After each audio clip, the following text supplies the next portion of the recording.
What's good, everyone? Welcome to the Power-Up podcast. As you all saw just now, we have a brand new logo. Thank you to TVTengu for seeing my weird vision in this logo and what I put together initially. I'm not an artist at all. I don't know. Saw what I had and was able to just craft this incredible logo. Tengu is a incredible artist, and that's why I always go to the man for stuff like this. So huge shout out to Tengu for putting that together. And of course, as always, shouts out to Ant House Beats for the music. This is episode number 12. I told you I was going to try to keep this going until I ran out of steam. I, of course, as always, am your host, Sir Snorlax, aka Dennis, and we got a lot to cover today. But first and foremost, as always, we got to give a shout out to the Southwest Florida FGC for Southwest Florida FGC Weekly number 139 in our Tekken 8 top 8. Tied up in 7th place, Dizzy KOF and Dr. Killed by Death. Tied in 5th place, Savage Mela and Spiker. That combo is kind of hysterical. The fact that we had 2 Leos and 2 Bryans in the bottom part of our the bottom half of our top 8 is kind of hysterical. In 4th place, we have McLover. In 3rd place, Zoe Valentine. In 2nd place, Crispy Crisps. And in 1st place, we got Flamio. Moving on to our Street Fighter 6 top 8. Tied up in 7th place, we have myself and Gruge. Tied up in 5th place, we have Sin and Lennon. In 4th place, Big Boss Brandon. In 3rd place, we have Walt Coyote. In 2nd place, we have Noodle. And in 1st place, we have Casual Sam. And this past week, we had a Guilty Gear Strive bracket. So in our top 8, tied up for 7th place, we have McLover and Fighting Focus. Tied up in 5th place, we had Sin and Big Boss Brandon. In 4th place, Dizzy KOF. In 3rd place, we have Waffles. In 2nd place, we have Spiker. And in 1st place, Dr. Killed by Death. Shouts out to all of our competitors. And now it's time to get into our league.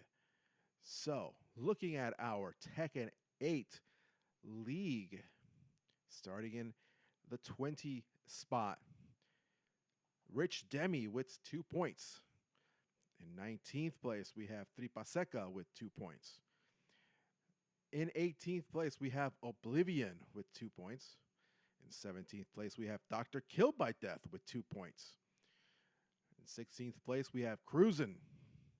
15th place, we have Fighting Focus. 14th place, we have Mr. Worldwide. In 13th place, we have Lost Hero with 4 points.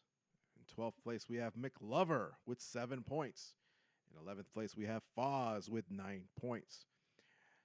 In 10th place is your boy, Sir Snorlax. I went down a spot with 10 points.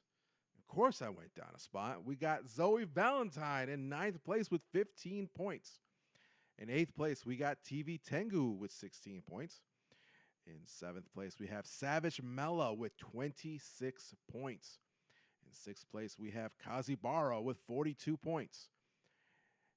In fifth place, we have Spiker with 43 points. In fourth place, we have Samurai Soda with 81 points.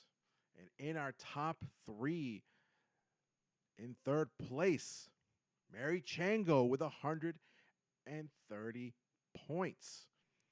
In second place, we have Flamio going up into second place with 140 points. And at the top of the leaderboard currently, Crispy Crisps with 173 points. Now, let's get into our Street Fighter 6 Southwest Florida League.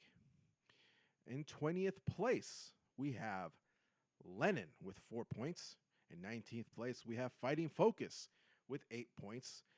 In 18th place is your boy with 9 points. Oof. Not to say that that's bad, considering I don't play the game as much as I probably should, but, ouch. I did go up, though, because I was in that recent top 8. In 17th place, we have Rich Dan with 10 points. 16th place, we have Scourge with 11 points. In 15th place, we have Waffles with 11 points. In 14th place, Blue Icy Dasani with 15 points. In 13th place, we have Rich Demi with 15 points. In 12th place, we have Cruisin' with 16 points. In 11th place, we have Big Boss Brandon with 19 points. In 10th place, Casual Sam with 28 points. In 9th place, Walt Coyote with 29 points. In 8th place, we have Makira with 32 points. In 7th place, Lexitron 3000 with 40 points. Now, do keep in mind, Lexitron 3000 has only entered one tournament, and it just so happened to be the Southwest Showdown with major points. In 6th place, we have Noodle with 42 points. In 5th place, we have Mr. Worldwide with 56 points. In 4th place, we have Professor Peanut with 68 points. And in 3rd place, in our top 3, Spiker with 77 points. And in 2nd place, Harold with 80 points. And at the top of the leaderboard, 1st place, Foz with 86 points. Also, shouts out to Foz. Those graphics you guys see, I know I've said this before, but I'll keep continuing to remind y'all, those top 8 graphics, that's our boy Foz putting those together. And you are the shiznit. He'll understand where that, it's a thing between me and him. So, with that said, we talked about the Southwest Showdown and the major points. We have coming up this week, Southwest Showdown Summer Solstice. Another tournament with major points. And then later on in the year, Southwest Showdown Fall Brawl. So there's still some major points that can be collected for these leagues. So it's really still anybody's game. See what I did there? So with that said, I want to get into some news. Not all of it is the best type of news. Because there's just the gaming world has been a little, oof. This is going back to the beginning of the month, so just a lot of this news that is coming up that I'm going to be talking about happened shortly after I recorded our last episode, and it's just been a whirlwind since then. But we'll start with the very, very first piece. It kind of just started the whole domino effect from VGC. This write-up comes from Andy Robinson. Xbox confirms layoffs. We will end or decrease work in certain areas of business. King and ZeniMax employees have reportedly been informed of Xbox job cuts. Microsoft Gaming Division has confirmed it will be making a fresh round of layoffs, with the company starting to inform employees across its business of the cuts on Wednesday. According to the Seattle Times, Microsoft said that as much as 4%, or roughly 9,100 of the company's total employees across all departments, including gaming, could be affected by Wednesday's layoffs. Now, this was from July 2nd, so do bear with me on that, as the layoffs did indeed occur. We continue to implement organizational and workforce changes that are necessary to position the company and teams for success in a dynamic marketplace, a Microsoft spokesperson said. In a message sent to all staff, Microsoft's head of gaming, Phil Spencer, stated that the cuts were designed to end or decrease work in certain areas of the business and follow Microsoft's lead in removing layers of management to increase agility and effectiveness. According to Bloomberg, the King division, which makes Candy Crush, is cutting 10% of its staff, or about 200 jobs. We're going to get more into King here towards the end, but bear that in mind. Other European offices, such as Zenimax, have reportedly begun informing staff that job cuts are underway, with U.S. units expected to be notified later today. According to VGC sources, Rare has also been affected, and its long in development original IP Everwild is canceled.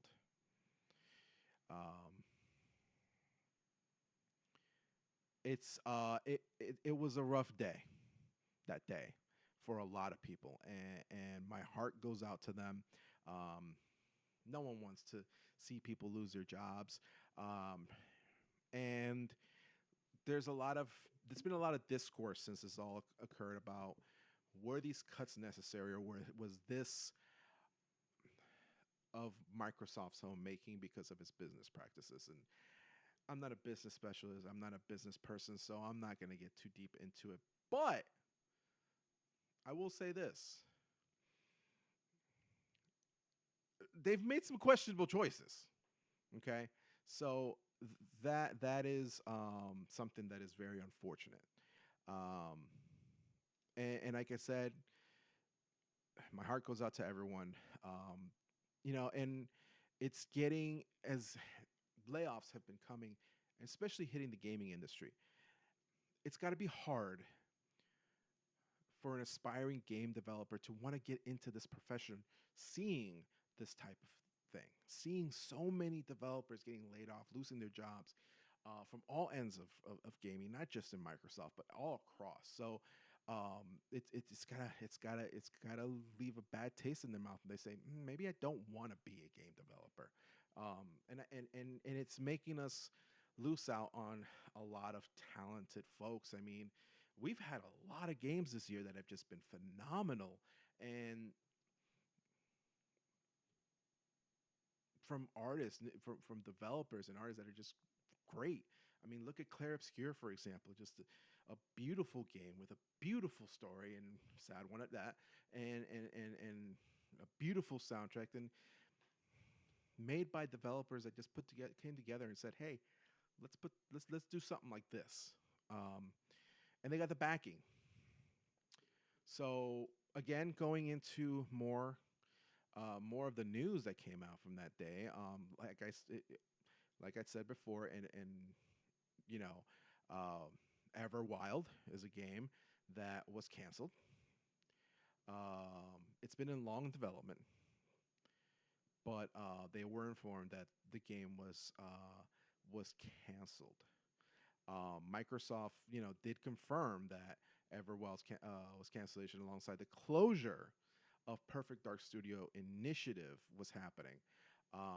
And the message was, we have made the decision to stop development on Perfect Dark and Everwild, as well as wind down several unannounced projects across our portfolio, said Microsoft Studios' Matt Booty. Again, this comes from videogameschronicle.com. As part of this, we are closing one of our studios, The Initiative. These decisions, along with other changes across our teams, reflect a broader effort to adjust priorities and focus resources to set up our teams for greater success within the changing industry landscape. We did not make these choices lightly, as each project and team represent years of effort, imagination, and commitment. Um, that sucks. And it begs the question, um, is that why we didn't see Perfect Dark at the showcase? Because they already had this plan this far back that they just said, nah, we're not going to show that because this is never going to come out. I mean, that had to be it. And it leaves you wondering, has this just been planned all along and we're just now talking about it? Obviously it's been 15, actually about 14 days since it occurred, but the showcase was last month. It was during Summer Game Fest, and we, everyone was left wondering, where's Perfect Dark? Um, you know, Moving forward, ZeniMax Online Studios boss confirms departure amidst Xbox project cancellation. This, again, Video Games Chronicle. This one comes from Jordan Midler. Matt Feuer served almost 20 years at the Maryland-based developer.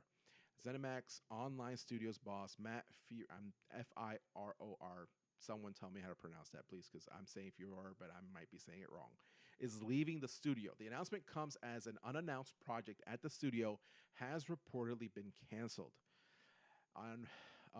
As part of sweeping Microsoft layoffs, which included the closure of the initiative and the expected call of thousands of staff, ZeniMax Online Studios reportedly ended development on an unannounced project, and now the studio's boss has announced in a statement that he'll be departing. The statement doesn't mention the canceled project, instead focusing on his tenure at the helm of Elder Scrolls Online. After more than 18 years leading ZeniMax Online Studios, I'll be stepping away later this month. The studio and the Elder Scrolls Online will be in great hands under the direction of the new studio head, Joe Burba, with executive producer Susan Kath and game director Rich Lambert. Together, this leadership team has spearheaded so many of ESO's biggest ideas and expansions and will continue to make this game something we're all proud of. While I won't be working on the game anymore, I will be cheering you on and adding to the thousands of hours I've already spent in-game. There are many more stories to be told, adventures to be had, and I know this amazing community will carry that shared legacy and success forward.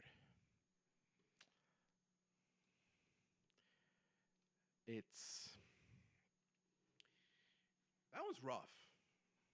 I mean, to have that long of a tenure, and I know that Elder Scrolls Online had a tumultuous start, but by God, I mean, that game has had not only a long life, but really came out, and a lot of people talk about how great it is, and it's got a great following, and continuing to release expansion after expansion after expansion. So, um, again, Microsoft, what are they doing? And one article that came out after all of these closures, Arcane founder slams Game Pass following Microsoft cuts. Why is no one talking about the elephant in the room? This article comes from VideoGamesChronicle.com again. This one by Andy Robinson. The dishonored co-director believes Game Pass has damaged the industry. The founder and former president of Microsoft-owned Arcane Studios has criticized Game Pass and claimed it's been increasingly damaging the industry. Rafael Colantonio, who co-directed the original Dishonored game before his departure in 2019, made the comments on social media following Microsoft's huge cuts, which saw it slash multiple game studios. Why is no one talking about the elephant in the room? Cough, cough, Game Pass. Colantonio wrote, I think Game Pass is an unsuitable model that has been increasingly damaging the industry for a decade, subsidized by Microsoft's infinite money, but at some point reality has to hit. I don't think Game Pass can go coexist with other models. They'll either kill everyone else or give up. The Wolf Eye Studios founder went on to state that he's fed up with all the BS Xbox fed us around Game Pass allegedly not affecting premium game sales. He added, it's a long game that involves throwing a tsunami at the entire ecosystem of the industry. Only the gamers like it because the offer is too good to be true. But eventually, even gamers will hate it, and hate it when they realize the effects on the games. Microsoft's Game Pass model, which sees its new releases added to the subscription service on day one, has come under fresh scrutiny after Microsoft's latest round of layoffs, which have seen games canceled and many studios slashed. In a message sent to all staff, Microsoft's head of gaming, Phil Spencer, stated that the cuts were designed to decrease or decrease work in certain areas of the business and follow Microsoft's lead in removing layers of management to increase agility and effectiveness. Not everyone is critical of Game Pass, however. Rebellion CEO Jason Kingsley recently claimed that launching into Xbox Game Pass has been a huge success for survival action game Atomfall. Microsoft has been a fantastic partner to work with. They've really leaned into helping us, he told GI Biz.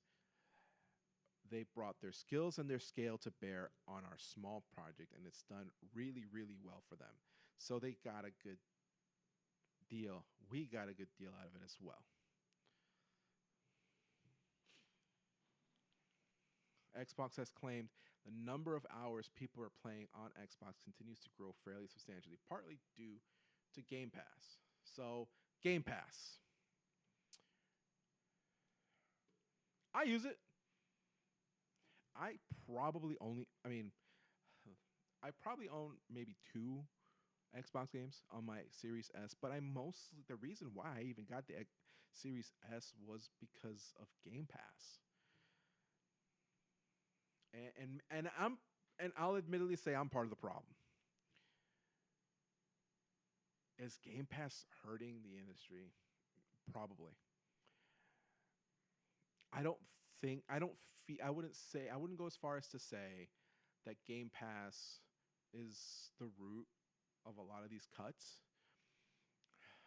but I feel that Microsoft's practice to buy all of these studios that it's bought recently, Bethesda, Activision Blizzard, that whole ordeal um, that occurred with the FCC and those hearings, buying King. Just wait, told y'all. Let's not forget about King. Are those practices that are really hurting Microsoft as a whole? Maybe not the industry, but as a whole of Microsoft. Going back to King, an article that came out today from Video Games Chronicle. This write-up comes from Andy Robinson. Laid off King staff are reportedly being replaced by AI tools they helped build. AI tools are basically replacing laid off design teams, it claims. Staff laid off by Microsoft-owned Candy Crush developer King are being replaced by AI tools they helped create, former staff have claimed. Earlier this month, King cut around 200 staff as part of Microsoft's sweeping layoffs, which saw games canceled and studios slashed across its game business. The cuts at King, which has offices in cities such as London, Barcelona, and Stockholm, mainly affected middle management and UX and narrative copywriting, it's claimed. However, according to a new report by MobileGamer.biz, many level and UX designers, plus practically half of the London-based Farm Hero Saga team, have also been told they're at risk. Notably, it's claimed that these staff spent the last few years building and training AI tools to do their jobs. Most of level design has been wiped, which is crazy since they've spent months building tools to craft the levels quicker. One anonymous staffer told Mobile Gamer. Now those AI tools are basically replacing the teams. Similarly, the copywriting team is completely removing people since we now have AI tools that those individuals have been creating. The fact AI tools are replacing people is absolutely disgusting, and it's all about efficiency and profits, even though the company is doing great overall. They continued. If we're introducing more feedback loops, then it's crazy to remove the developers themselves. We need more hands and less leadership. The same source suggested that the total number of staff cuts may be more than 200. Speaking at the Game Developer Conference in May 2023, King's Chief Technology Officer Steve Collins told Eurogamer the ambition for King was to pivot to an AI-first company after it acquired Swedish AI company Pelletarian. According to media reports, Microsoft's latest layoffs were influenced, at least in part, by a significant cost in its investment into AI. Microsoft announced the sweeping layoffs earlier this month, which could amount to over 9,000 staff losing their jobs. So, as we've talked about at length at this point, and it sucks to be replaced. Not only, and again, this is not confirmed. This is a rumor. But let's, speculate that this is real. To be replaced by AI is one thing. That sucks, and that shouldn't be happening. To be replaced by AI tools you put together to help your job be easier is crazy. That's got to sting at a whole different level. And I see why people are criticizing Microsoft again. So, and another,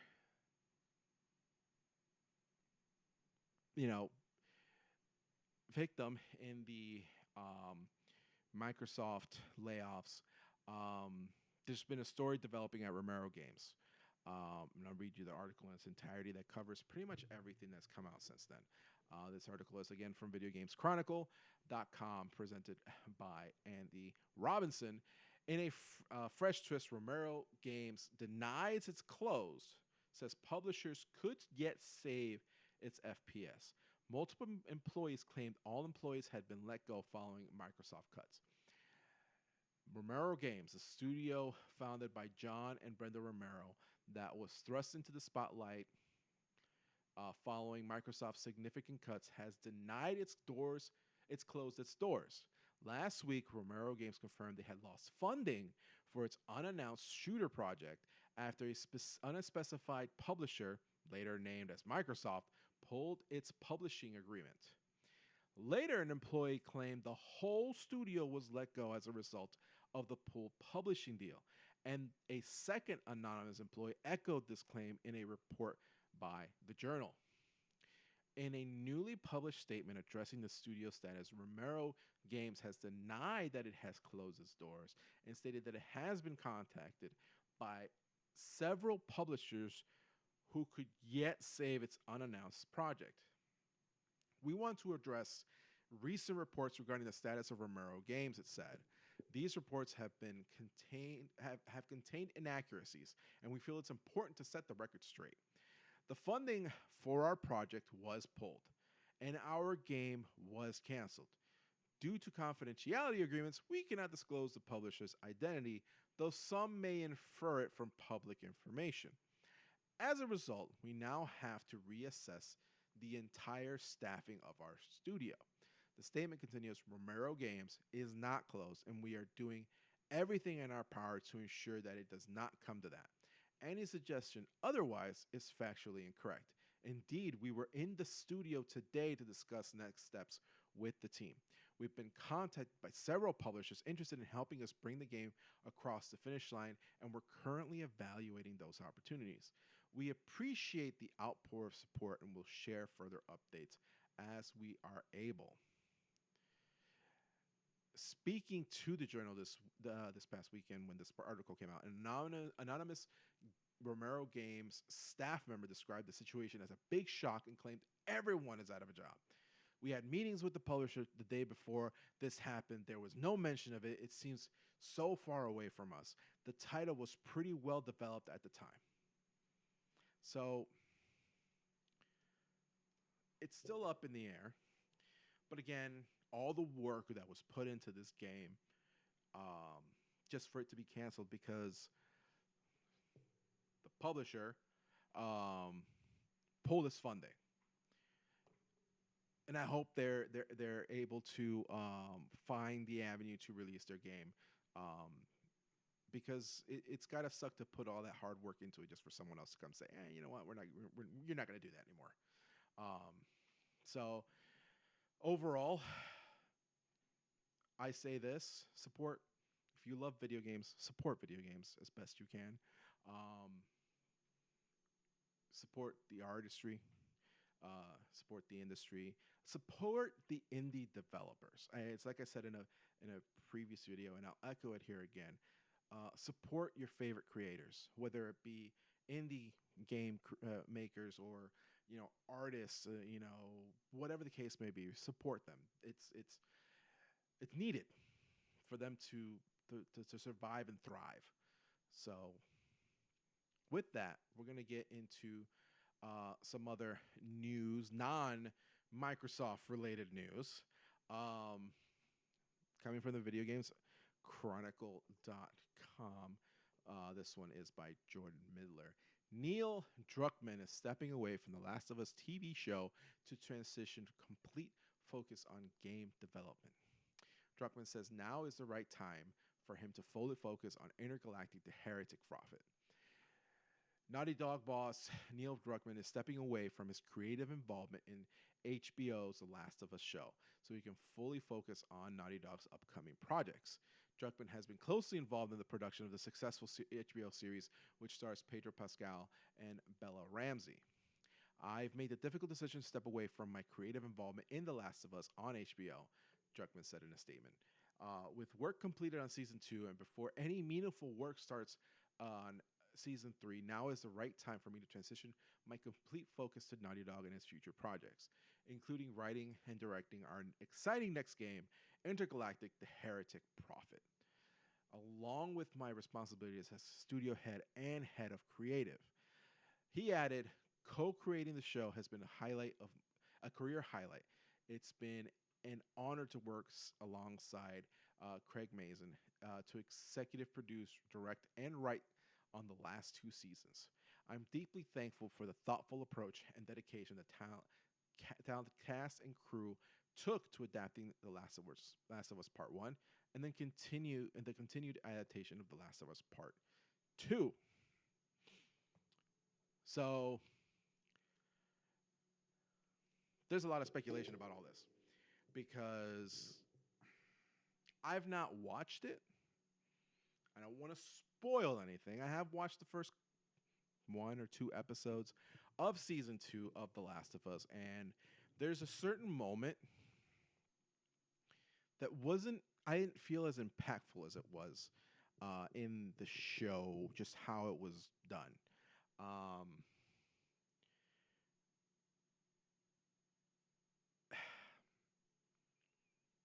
There's been a lot of talk about how this season was not as good as the first one.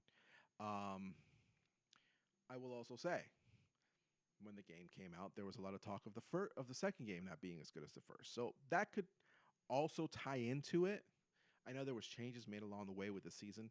The series is not over, obviously. We're going into the 3rd season. That's still adapting part 2. I know that the big focus is going to be on Abby in this one.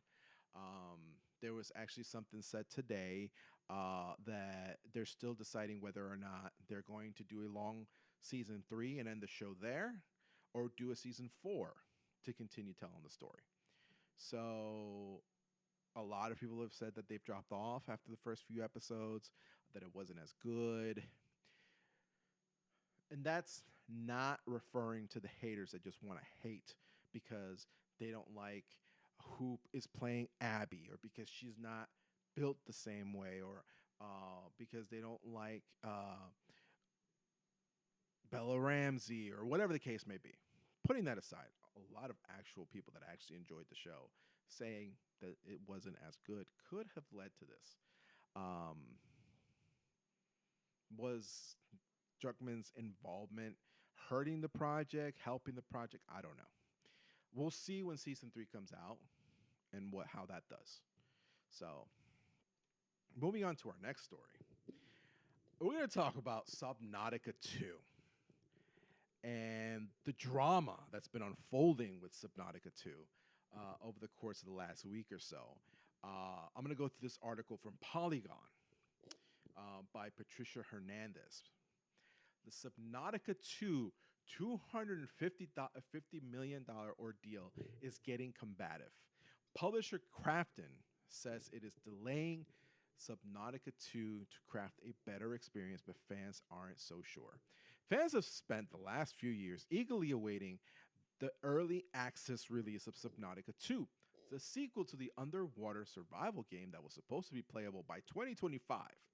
Instead, publisher Crafton announced that the futuristic exploration game would be delayed until 2026.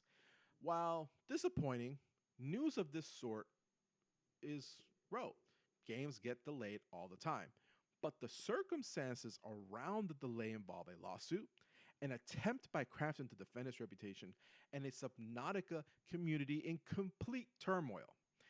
In early July, Crafton first caused a stir after it revealed that leadership at Unknown Worlds, the developer behind the hit game, were leaving the company. These included Subnautica 2 director Charlie Cleveland, Unknown Worlds co-founder Max McGuire, and CEO Ted Gill. A new CEO was appointed, and while Crafton promised that the internal changes would help development gain some momentum, things seemed amiss. Charlie Cleveland was calling the ousting quite a shock after dedicating so much of his career to building the company that would go on to sell millions of copies of a survival game. Cleveland reminisced on his years in the gaming industry in a heartfelt social media post where he also claimed that Subnautica 2 was already ready to hit early access, but that the future of the game was now squarely in Crafton's hands. A week later, Crafton posted an update on Subnautica 2 that included the very first gameplay reveal for the upcoming game. There, the publisher said that recent playtests have been encouraging, but that ultimately it did not feel that the game was ready for early access just yet. The playtests provided some insight that there are a few areas where we need to improve before launching the first version of the Subnautica 2 to the world. The post reads, "Our community is at the heart of how we develop. So we want to give ourselves a little extra time to respond to more of that feedback before releasing the game into early access. By pushing the game back, Crafton said the development team would be able to flesh out new biomes, mechanics, and story beats that would not be possible with the game released earlier." The discrepancy in the two narratives put forth by the people who had worked on the game and the people who actually owned the game is by itself enough to raise eyebrows. But what really sparked ire for Subnautica fans is a recent report by Bloomberg that claimed the delay was happening on the precipice of an upcoming $250 million bonus payout for the developers working on the game.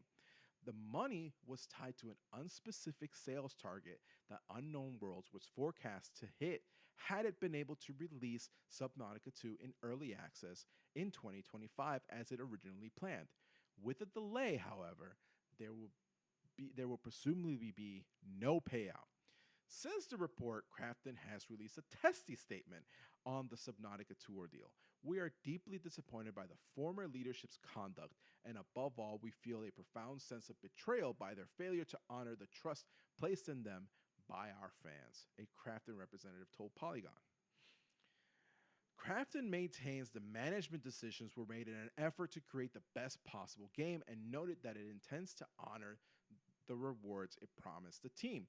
The publisher also says that the agreement at the center of it all would have routed most of the $250 million towards the three people who recently left the company, meaning that most of the development team won't benefit from it. As Crafton tells it, and despite the apparent surprise from parties like Cleveland, the former leadership team reportedly abandoned Subnautica 2 to work on other projects. Nonetheless, the Subnautica community has been in total uproar, and there's been rampant skepticism that things are, are as kosher as Crafton portrays. After all, the people who were seemingly pushed out of the studio were instrumental in building the digital world fans have fallen in love with, and their departure inevitably calls into question the larger direction of Subnautica 2. Public statements made by Cleveland make it sound as if everyone was blindsided by the changes, makes it harder for people to take Crafton's statements at face value.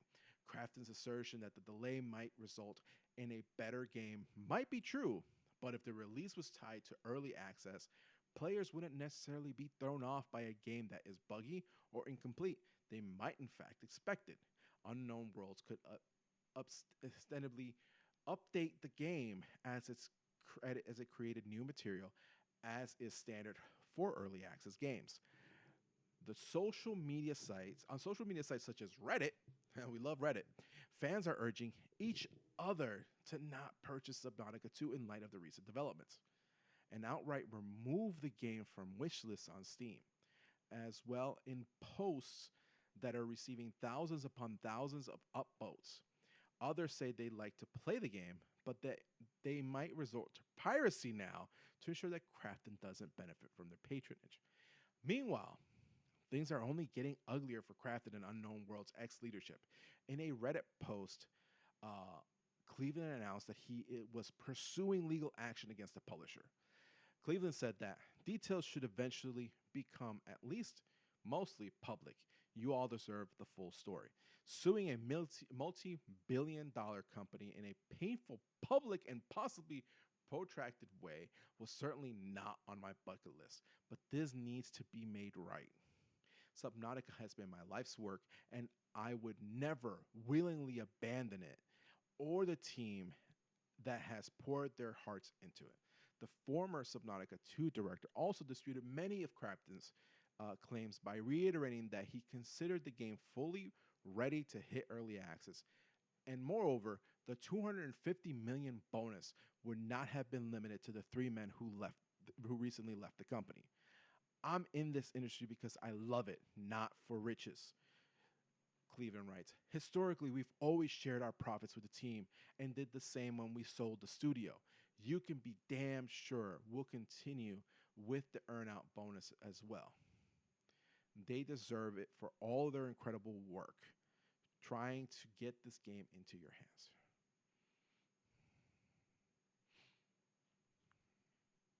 This is crazy. And I say it's crazy because there's one side, there's the other side, and somewhere in the middle is the truth. So, speculating that Crafton did indeed push the game to get out of the payout. Speculating that the three individuals who were let go did indeed and quote unquote abandon or at least work on other projects. Why is the team in the middle of it all getting affected? They say they would have paid them. They would have shared their profits. Only those individuals who were involved in that team when the studio sold will know that their track record.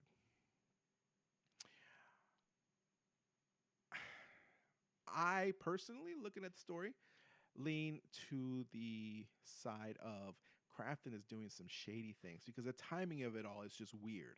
And to come out and make comments like they did to essentially instigate them into going in this direction is kind of crazy. I mean, that is some. If Crafton really did indeed push this game so that they don't have to pay out the bonus, that is a level of greed that is just mind blowing. And again, cash makes the world go around, Um, but still, that's just, it's not right.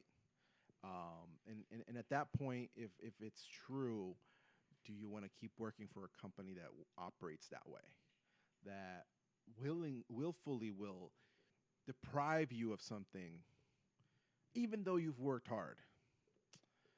So, what do you guys think? Share your thoughts with me on this whole thing, because I don't know, maybe I'm wrong. Maybe I'm the one that's wrong. But I feel that it just looks way. I've always said everybody's on the game in their own way. Just some people are more upfront about it. Sounds like Crafton was a little too upfront about it, but hey, it'd be like that sometimes. So, the next thing I want to talk about, and I'm going to go through it rather quickly because we have a lot to get to still. Um, Trading card games have taken over my life, and it's bad, but it's awesome. It started with sort of with Union Arena, um, and I found it to be a very easy game to get into. Um, and I'm gonna make some adjustments here just so that you guys can see a little bit of what um, the cards look like. But Union Arena is a game that kind of it's made up of different anime IPs. So if I can rattle them off of my top of my head, we got Bleach, Jujutsu Kaisen, One Punch Man, Hunter x Hunter, um, Code Geass. We have, let's see, what else do we have? There's another one. I feel like I'm missing one, and it's gonna bug me. Oh, Black Clover. Black Clover recently came out, and we've got Full Metal Alchemist coming out later this month. Um, and the game is your decks. There's different color types of decks based on um, different things. And you build your decks around that specific anime. So, like, you can have a deck that's a Bleach deck going against a One Punch Man deck. So, let me turn this off first. So, this is an example of one of the cards. Um, there we go. So, this is a Bleach deck that I run. It's one of my favorite decks. My other one is the Code Geass Lancelot deck. So the green Bleach deck, it revolves around the 13 court guard squads. The purple Bleach deck, if I'm not mistaken, surrounds basically around Ichigo, Rukia, um, why am I blanking on his name on their name right now? Renji, Uryu, stuff like that. There's the yellow decks that, if I'm not mistaken, are the Stein Raiders, and there's a new one, Volume 2, that just came out that is surrounding the Bambis. So the for the Bleach focuses on 1,000 year blood war. Code Geass seems to lean towards the movies and the lore in the movies. Um, the Some of the more basic cards you'll see here. This is a release event card that I was able to obtain. They A lot of the cards are made up of art from the series. Uh, and once again, going back to this, so the whole point is, you have your energy generation here, how much that card generates energy, and what it costs to summon the card is right here, and how many action points you have to use. So you get 3 action points. You start out with 1 if you're player 1. You start out with 2 if you're player 2, but you keep 2 in second turn, and so on and so forth. Um, I would say that this is probably one of the easiest card games I've gotten into. My history with trading card games goes back to Going as far as when Yu-Gi-Oh first started, I wasn't that huge, but it was at the beginning I was into it. After that, there was the versus system from that was DC, Marvel, and I think afterwards it kind of developed into something else, into some other IPs as well. And then I also played UFS, Universal Fighting System, that has essentially evolved and become Universes, I believe it's called. That it's a more recent thing. So those were my basically my entry points into card games, but I haven't played card games in like almost 10 years, probably more than that.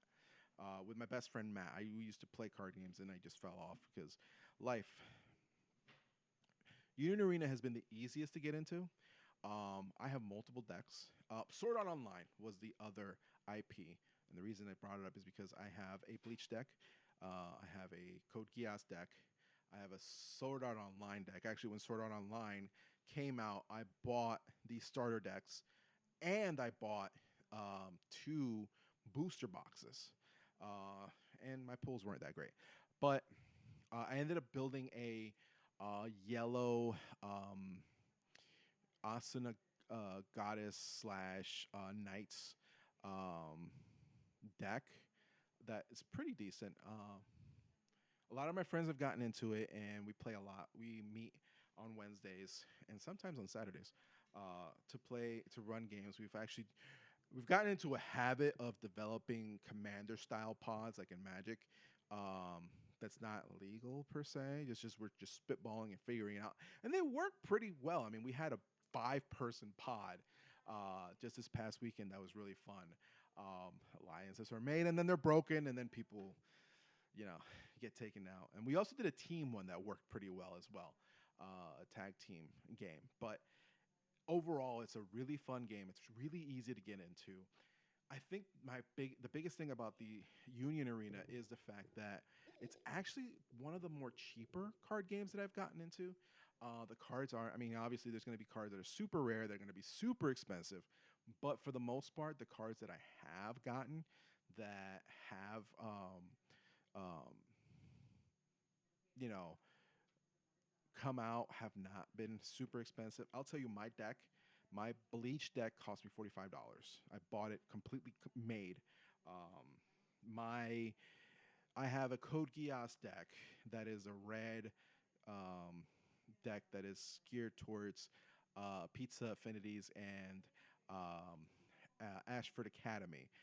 So each character has like an affinity that you'll see, kind of like this one here. Um, so not all of them, most of them do. Unless they're like events and stuff like that. But see how this one says 13 core guard squads.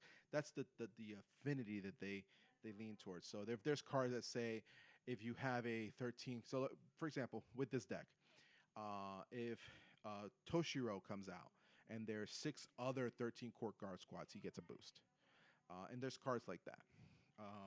You can search. If you play this card, you search the top 5 cards of your deck for a 13 core guard squad's affinity card of this level and this energy generation. So they're built to be together. My Code Geass red deck was probably, I want to say I spent like $30 to build through tcgplayer.com. Just going through and finding the cards. There's a site called exburst.dev that I use to build decks. Just pre-made deck. People that make decks and whichever seems to work the best.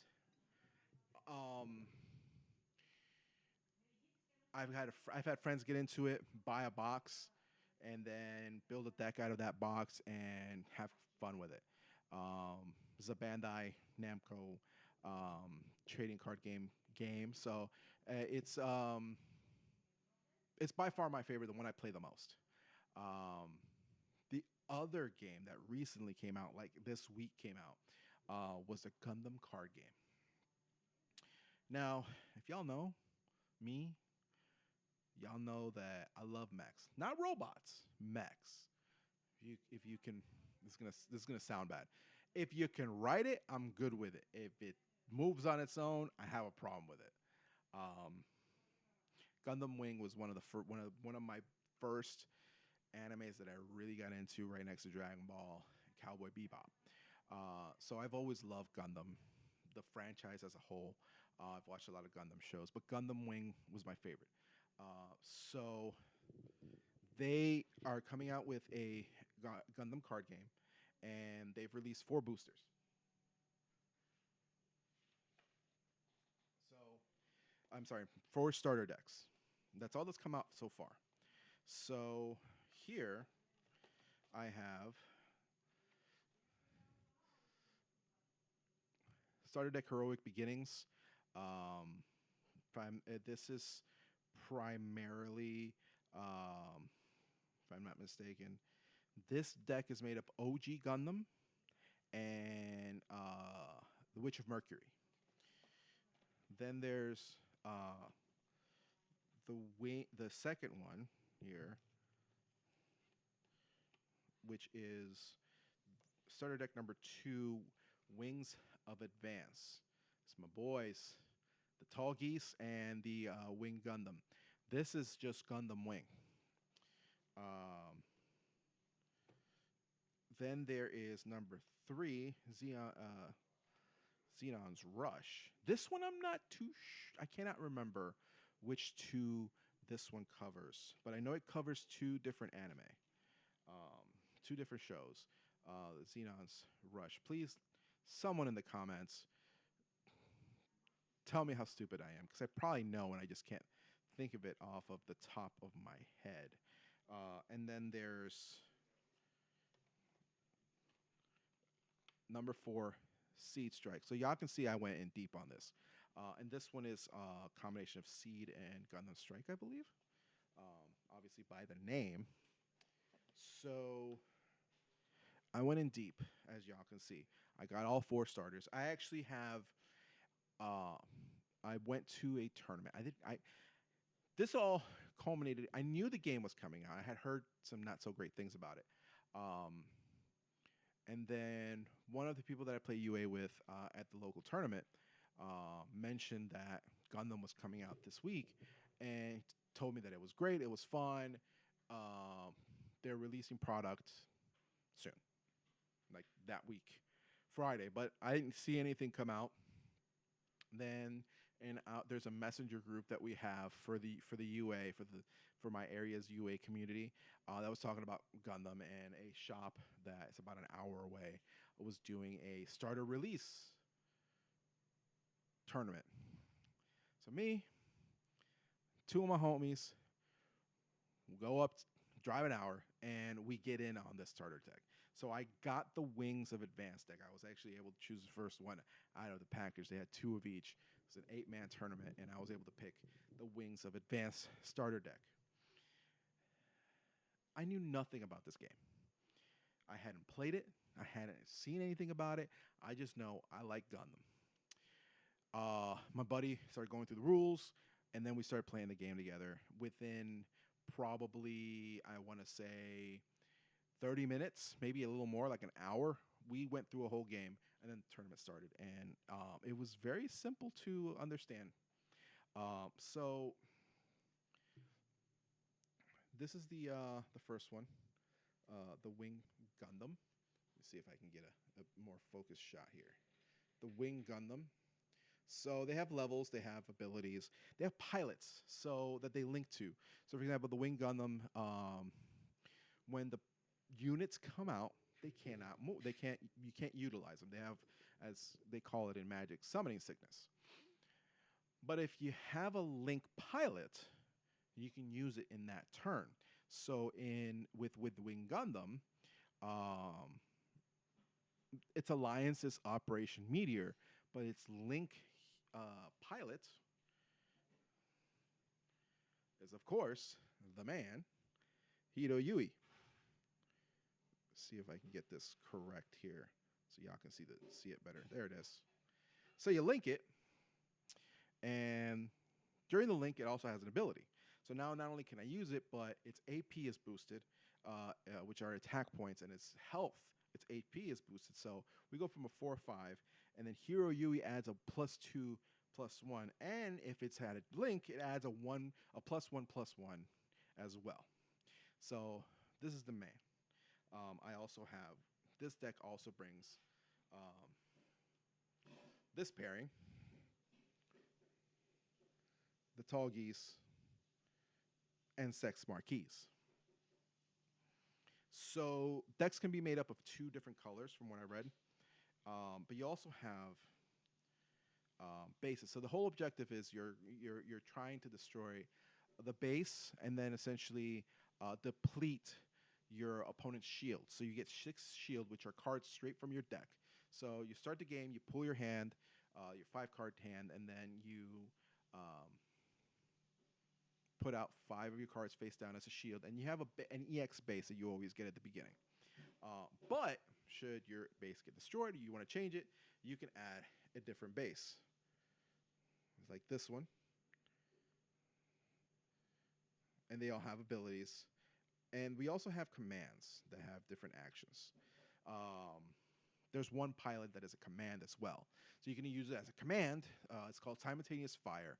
And I want to say it's Troa. Yeah, it's Troa. Or you can use it as the Troa pilot link. To summon things, you get these resource cards. So these are part of your resource stack. So that's why they're a different color sleeve. You also have tokens.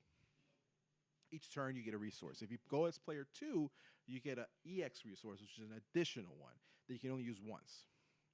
You rest your resources to summon things. How you summon things is you have a level, and then you have the cost. So you can have 3 resources stacked up, but you only need to use that amount for the cost. So, for example, to summon the Wing Gundam, it's a level 6, but I only need 4 cost. So I need to pay 4 resources to summon Wing Gundam. I had a lot of fun playing this game, and that's why I ended up getting all the starters. I was able to obtain 2 more that day in another store, and then I obtained 2 more today. So I have the entire set. There's also sets that come with minis that you can use minis. I still don't know how the minis work, so I don't know how cheap this is going to be, just because I saw that a booster box goes for like $250, which is like 10. I think it brings like 24 packs. It's like $10 or so a pack, if I did my math correctly. But the starters were cheap, and I found myself being successful in the tournament. I went 3-1 in a 4-round tournament. So for being the first time that I played, I did fairly well. So to be able to grasp it so quickly. Now, I will say that the game had a lot of elements to Bandai game as well. Had a lot of elements from Union Arena. A lot of people said it's more one-piece card game mixed with Digimon, but there was a few elements that I felt tied into those cards. So those are 2 card games that I have gotten into. The third card game that I haven't necessarily played per se, but I've been collecting a lot of cards from, has been Magic, specifically the Final Fantasy set. So I was able to obtain 3 starters, 3 commander decks. I've got so many packs. I got singles. I've ordered singles through TCG. I was able to obtain the Lightning Army of One alt art, the one where she's sitting at that windowsill with her leg crossed, which is one of my favorite pieces of art. I actually got a mat for that as well, a play mat. And I've built a commander deck from scratch, just based on the little that I know. I haven't really played as much, but I did do an unboxing of the Cloud commander deck. It was so hard, and I didn't like the way it came out, so I didn't do the others, but I was able to get the Tidus commander deck and the Terra commander deck, which I talked a little bit about, I believe, in our last episode when we were talking about CEO. But they announced recently Secret Lair, which does like special drops of cards for Magic the Gathering, announced Sonic Collection. And y'all, I'm trying to turn my arm so that y'all can see I got the Sonic tattoo. The blue boy is, me. I had to have those cards. Yesterday, they dropped, and it took forever. And I posted a little bit about it. hate admitting this online for the world to know that I was doing this while I was at work. But while I was at work, the drop started at 12. I had the page set up, and as soon as it went live, I hit the button, put me into a queue. Queue said more than an hour wait. The time is more than an hour PST time. And a little guy moving along, trotting along. I kid you not, man, this is 12 p.m. Eastern time. I was able to obtain the pack that I wanted to get. I got the foil edition of the entire collection. Um, so it's got the creatures, equipment, instant, the whole nine. It wasn't until 2:30 in the afternoon. The 2.5 hours. Granted, I was not sitting at work for 2.5 hours. I was actually working. I was getting up, leaving, going to do my job, and coming back, knowing full well that it was still going to be waiting for me. You had 10 minutes to queue, and then when I finally am up, the screen wouldn't load to go into the cart. Luckily, and I want to pull up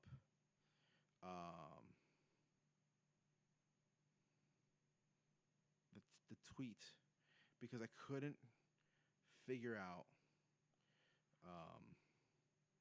how I could get past that. And my 10 minutes is going to be up. And shouts out to, I'm going to find it here. It's just, I tweet a lot. Ben Pie the Senpai, at Ben Pie the Senpai, said, for anyone looking for an answer to the loading cart, I had opened a separate tab to the Secret Lair website and tried the cart there. Got a pop-up that said I needed to relog, so I manually logged out and back in and went to the cart, and it loaded up. I was able to do that, and I was able to purchase the $100-something set. But I got the entire foil set, which I'm very happy about. I might not even build a deck about this, but I have the cards because it's Sonic. It's Sonic. So that has been my whirlwind journey into card games. I will definitely be talking more about this in the future. The Full Metal Alchemist set is coming out for Union Arena. It's one of my favorite animes, and I want to build a Roy Mustang deck. I want to build the brothers. It's going to be awesome. So with that, we're going to go into the video that is the unboxing of the Magic Final Fantasy. So you guys can take a look at what the cards look like, the art of all that. So we will do that here momentarily.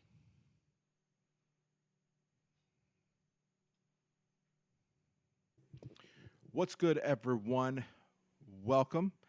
We're going to be doing something new, something I've never done on the show before. We're actually going to be doing an unboxing.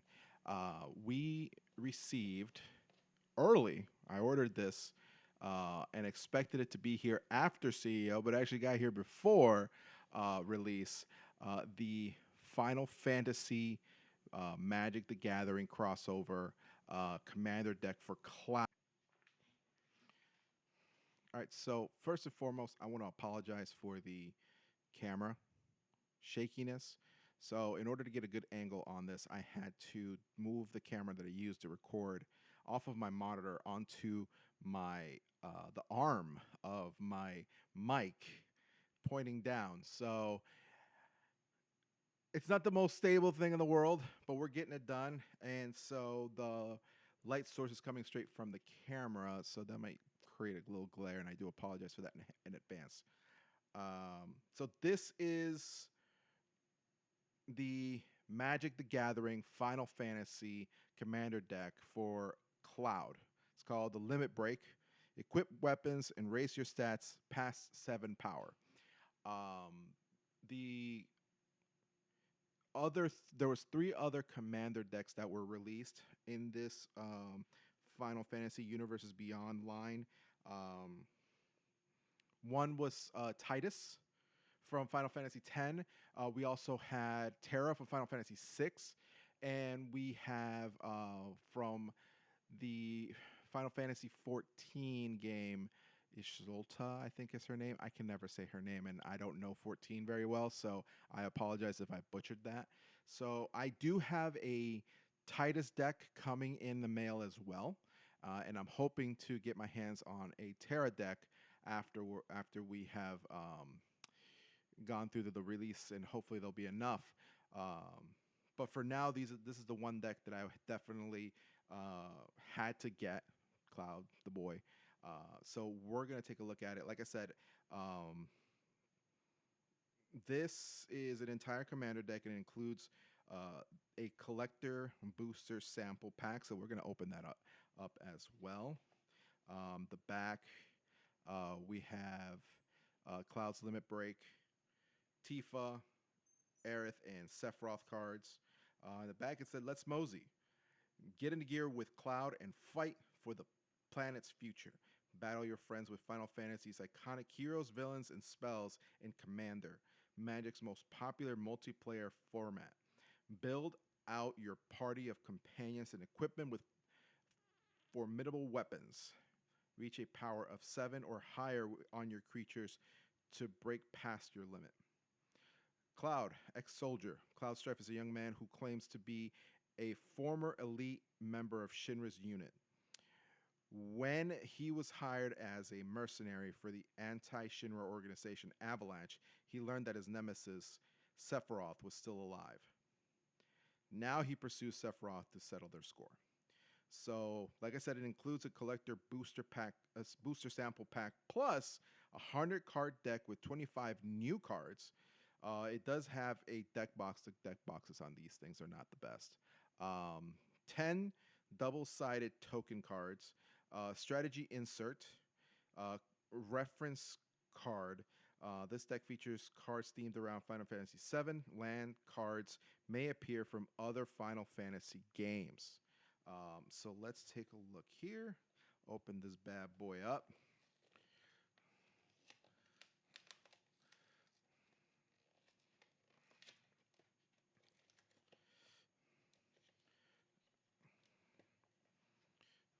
That's nice. For those who fight further. Let's see if I can get this entire thing out.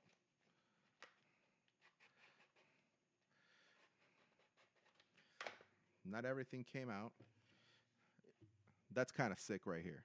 This is pretty sick. The insert for this, and here's some tokens right here on both sides. Some things were left behind in the box, so let's. The deck boxes are not that great, but they're nice collector's items. It's just a cardboard box, and it wouldn't even hold the deck once you sleeve it, but you know, we keep those. So now let's look back here. These are pretty sick.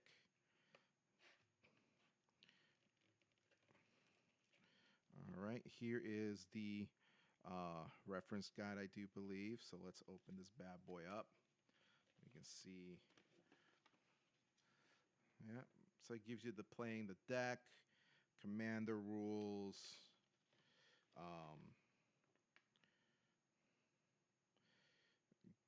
all of that.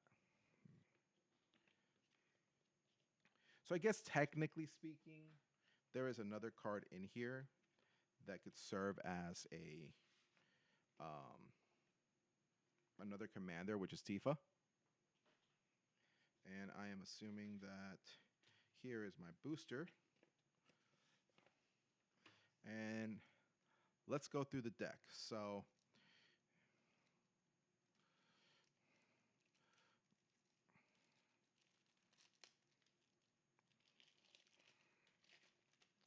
all right. So obviously our commander in all its glory, shiny. So we've read this one already. This is the back.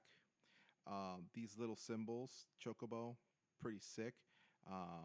And right here it tells you what game it's from. So if you have a different card, So let's go through this. My watch decided that it wants to talk to us. Here's Tifa, martial artist. So let's read this one. A melee. Whenever this creature attacks, it gets one. I'm sorry, +1/+1 until the end of turn for each opponent you attack this combat. Um, this is pretty sick. I love the art. It's like sparks and everything. Um, Whenever one or more creatures you control with power 7 or greater deal combat damage to a player, untap all creatures you control. If it's the first combat phase of your turn, there's an additional combat phase after this phase. Sid. So when we talked about this set recently, we talked about the different Sid cards that were being released, but this one specifically this Sid from Final Fantasy VII. The other Sid that we looked at was, I believe, the standard version. So, Cloud's Limit Break.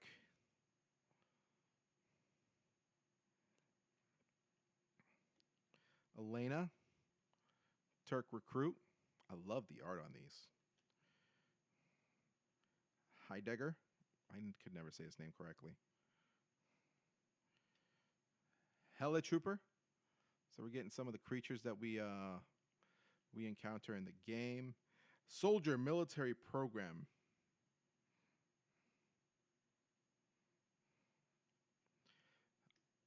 Ultimate Magic Holy. So this is an instant card. Look at that.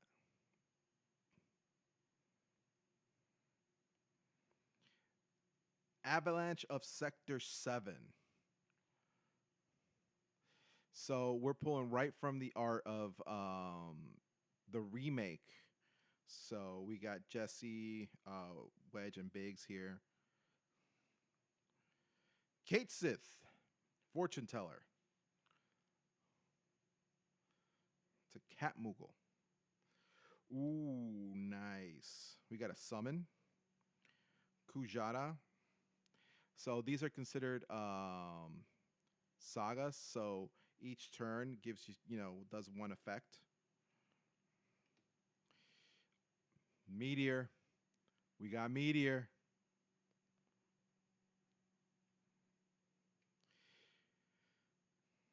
Vincent, my boy. Vengeful Atoner. And he's an assassin class. That's interesting. Yuffie, the Materia Hunter.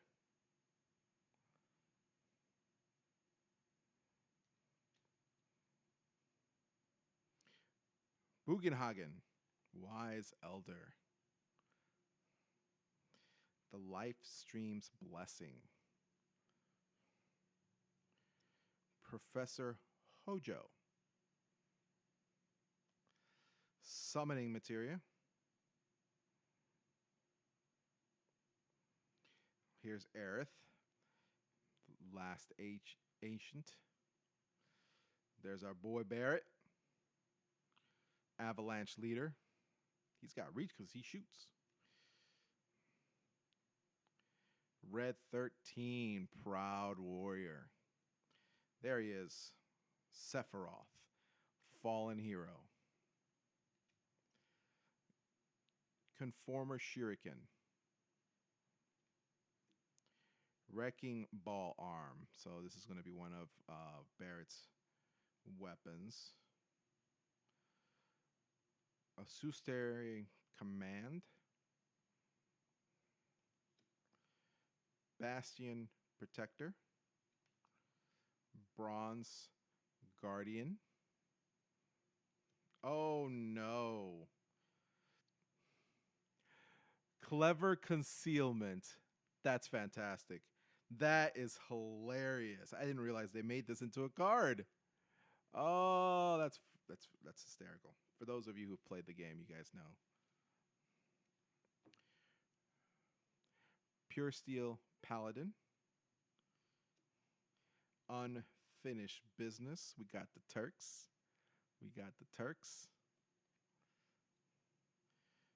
Vanquish Horde.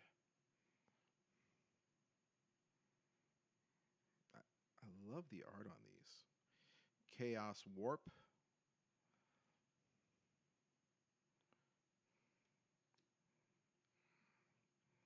Hellkite Tyrant. Professional Facebreaker. Decimate.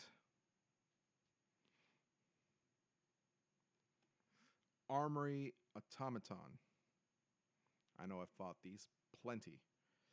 Champion's Helm. We got our soldier's helmet. Conqueror's Flail. We got Reno here. Dark Steel Plate, and it's Cloud's soldier armor. Inspiring Statuary. Sword of the Animist. Battlefield Forge. So we're getting into our lands now. Bonder's Enclave. Brushland. Canopy Vista. Cinder Glade. Clifftop Retreat. Exotic Orchard.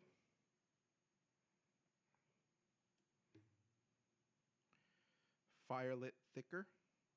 Or Thicket. Sorry, Thicket. I should read better. Fortified Village.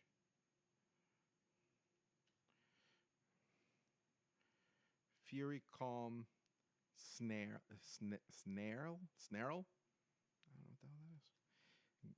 Game Trail. Moss Fire Valley.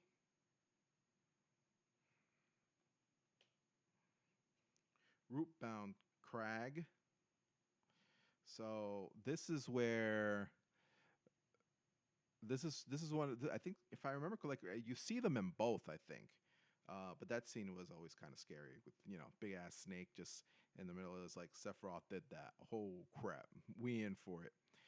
Rugged Prairie. Scavenger Grounds. Slayer's Stronghold.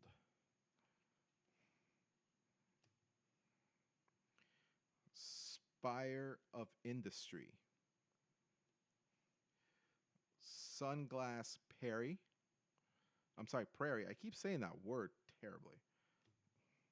Words. Sun Petal Grove. Sunscorched Divide. Oh, this card. Oh.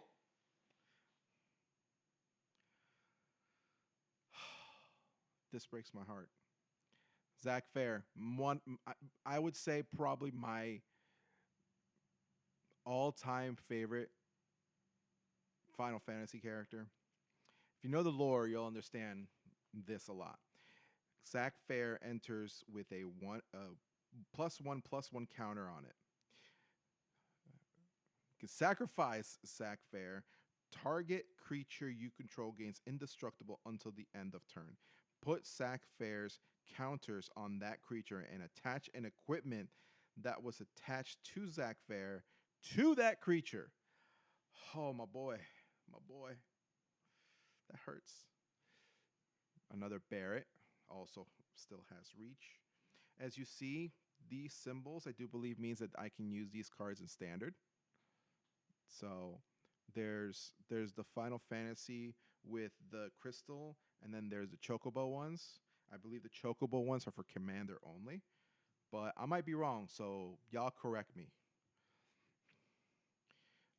Dispatch. Damn, that's a badass shot. We're on the bike.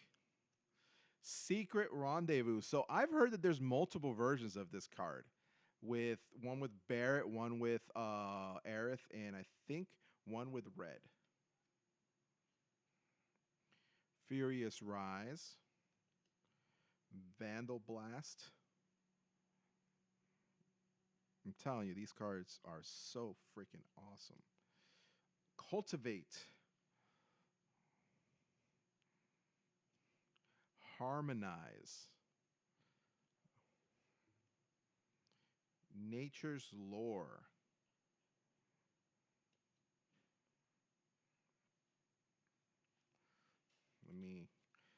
Before they start flailing all over the place.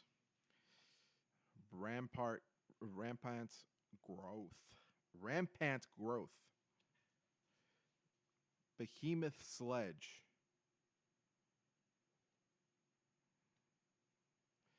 Arcane Signet.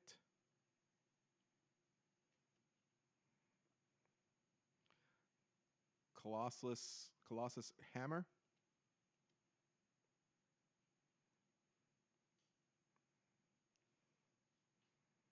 Explorer's Scope.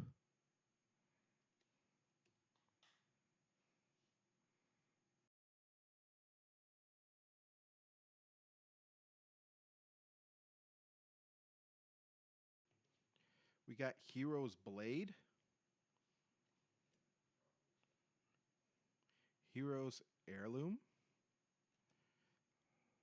Lightning Greaves, but they are Tifus. So a lot of these cards, there's a lot of cards in the series that are just reprints of existing cards with new art. Mask of Memory. Skull Clamp. Good old Genova. Soul Ring. So this is one that I have a Soul Ring, I do believe, in my Dragon Commander deck, and the art is different. So this is one of those that it exists, but they remade it for this. Trailblazer's Boots, I also do believe, is another card that I know of. Ash Barrens.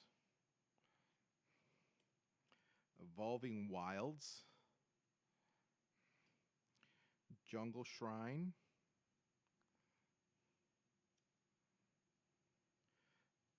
Path of Ancestry. Radiant Grove. Sacred Peaks. Wooded Ridgeline.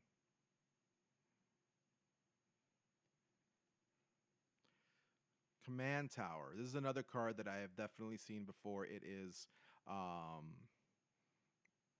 in my Fallout Hail Kaiser deck, and it is the Lucky 37 from from Fallout New Vegas.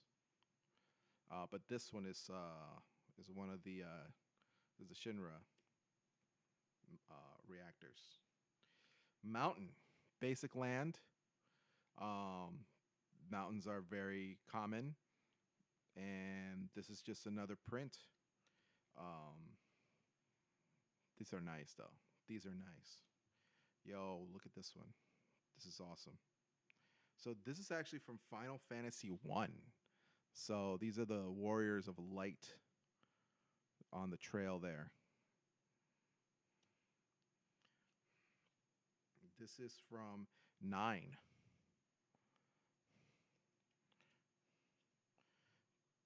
This is from 3. We got a little chocobos here. This one is from 11.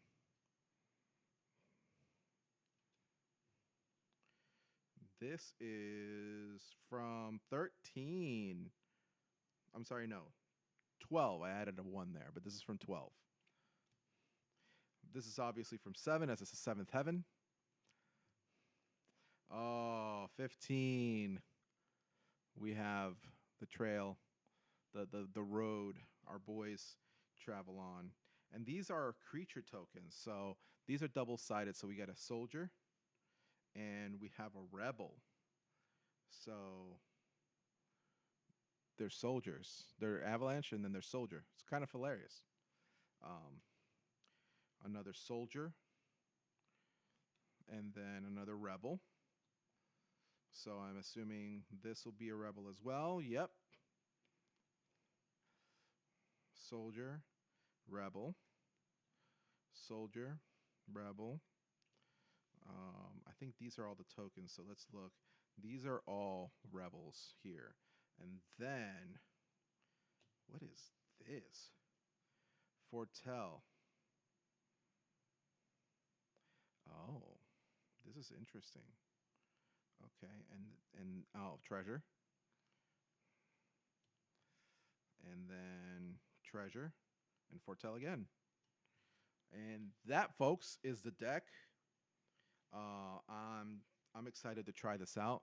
Of course, we got to get this sleeved.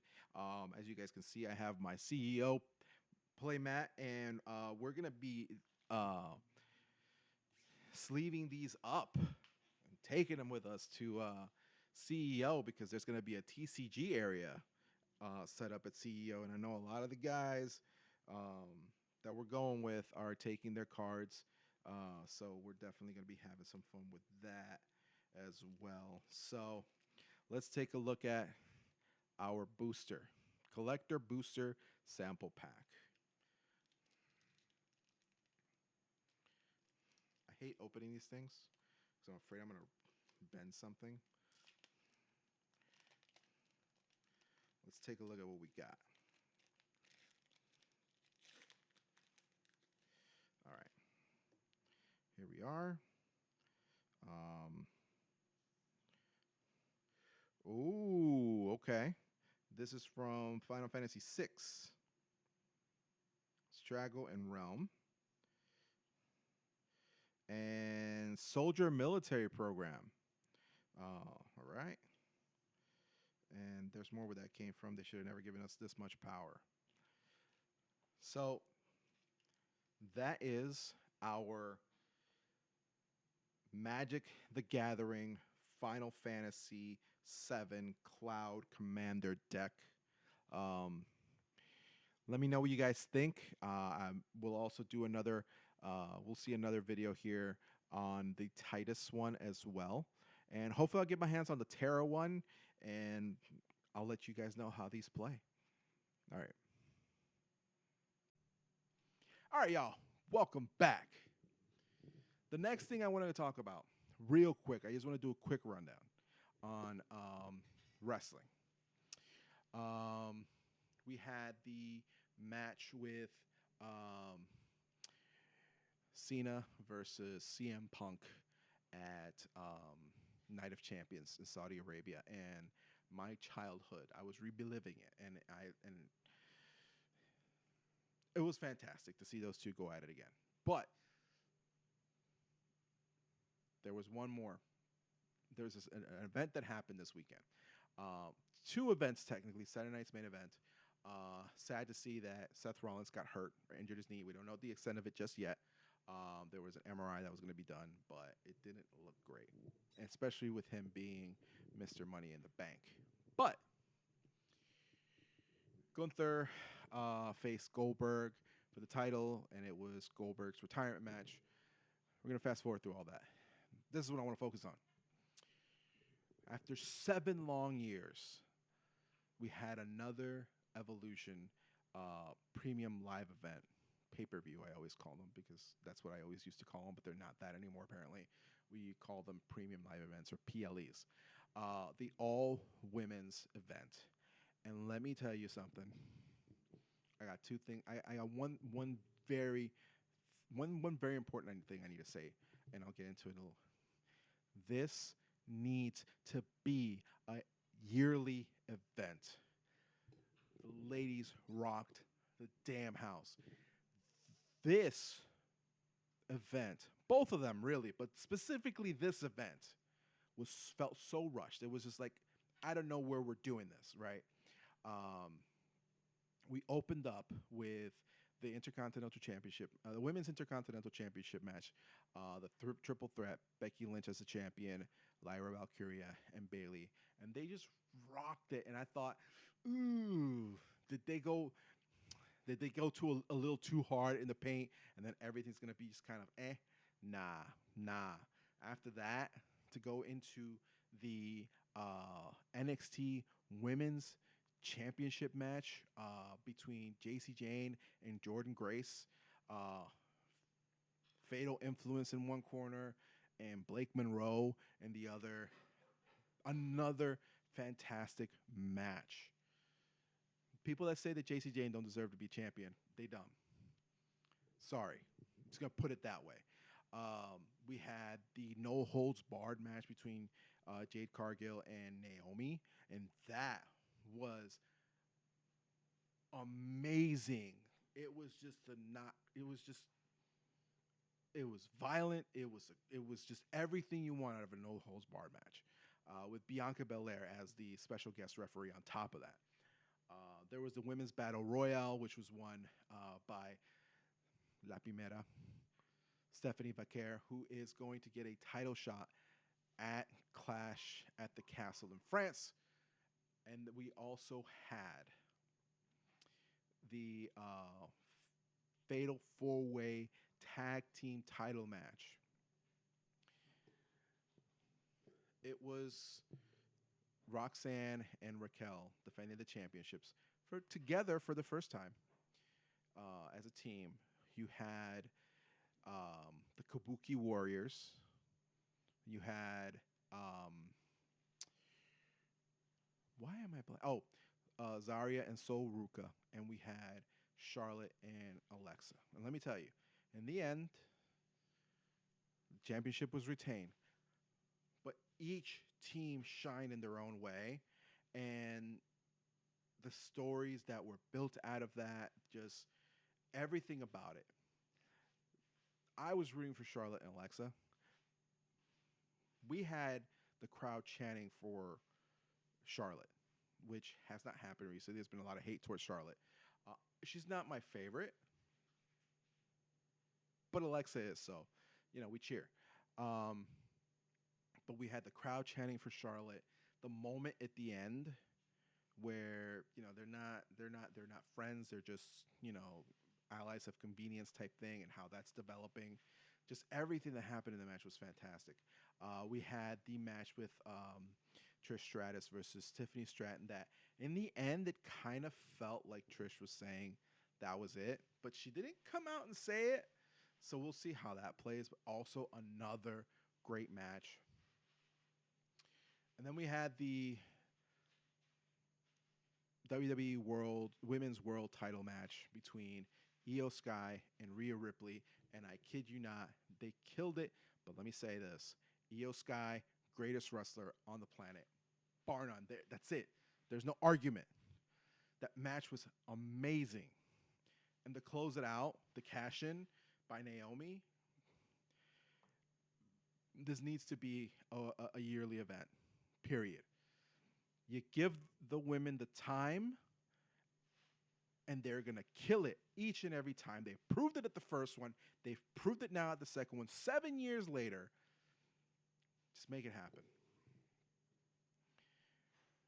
So now that I've gone on my wrestling rant, let's get into the main event of this very long show. They keep getting longer and longer, don't they? I have been playing since I got back pretty much from CEO. Death Stranding 2 on the beach. Now, I will preface this by saying I have not completed the game. I am about halfway through. There's an intermission that occurs. I'm just a little bit past that. I never truly finished Death Stranding 1, although I do know what occurs in. So just to give you a quick rundown, you're Sam Porter Bridges. There's this you're in a post-apocalyptic America after a event called the Death Stranding that causes the world of the dead and the world of the living to collide, and there's these things called literally beach things, BTs, that are the dead coming through to the dead coming through the world of the dead to the world of the living, and there's a beach, and that's where that's been like kind of the intersection of both worlds, and that's what's becoming sort of the bridge of it all. And you're a porter is what they're called, that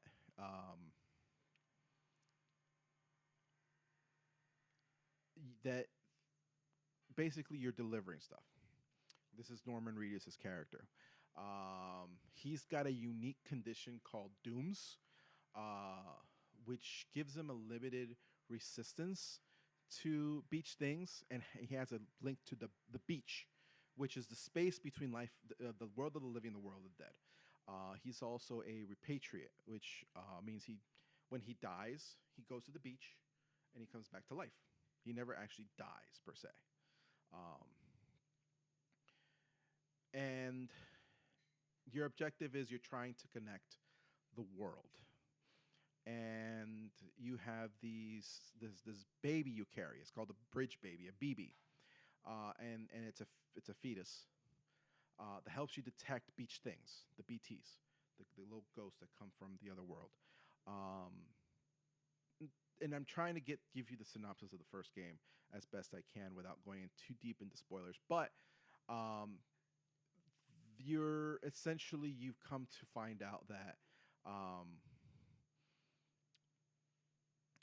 there's a certain individual who is trying to who is a being of pure extinction, an extinction entity, I believe is what they called it, an EE. You noticing a pattern here, and they are want to end humanity, but are also kind of coming around to the idea of not doing so. And there, there's another villain. His name is Higgs, who is working with them to accelerate the process with his own powers. In the end, the last stranding is what I believe they call it. Does not happen. There is also this phenomenon that occurs where it rains, and that rain ages anything that it touches. It's called like timefall.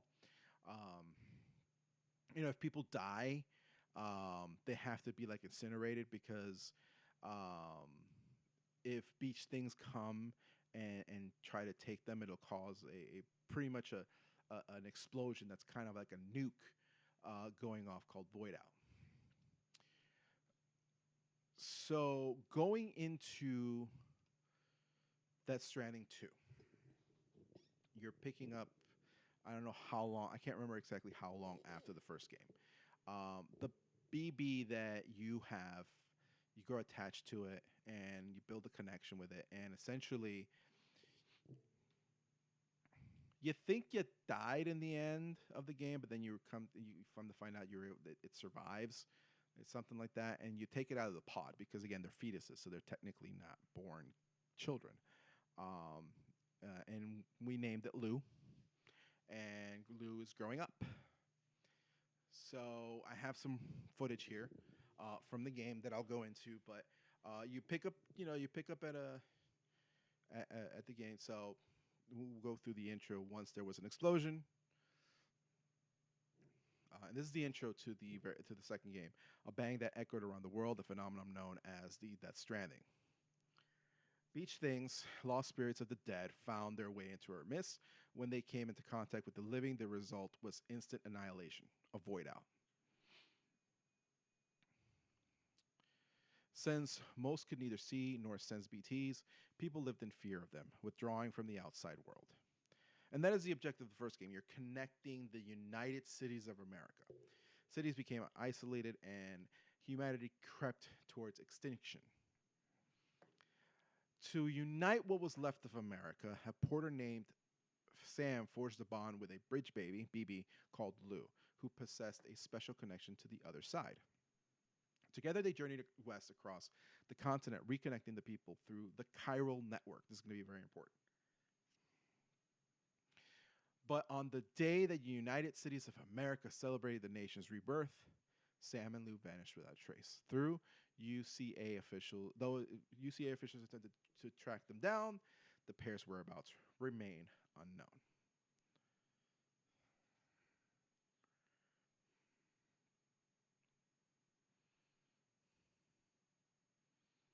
Oh, it tells me right there, 11 months later. So 11 months, almost a year have passed since the events of the first game.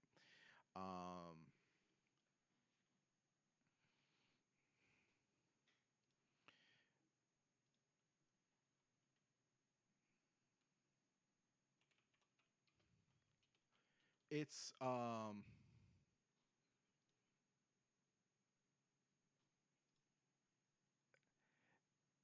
it's very interesting. I say that. I put it that way simply because um, the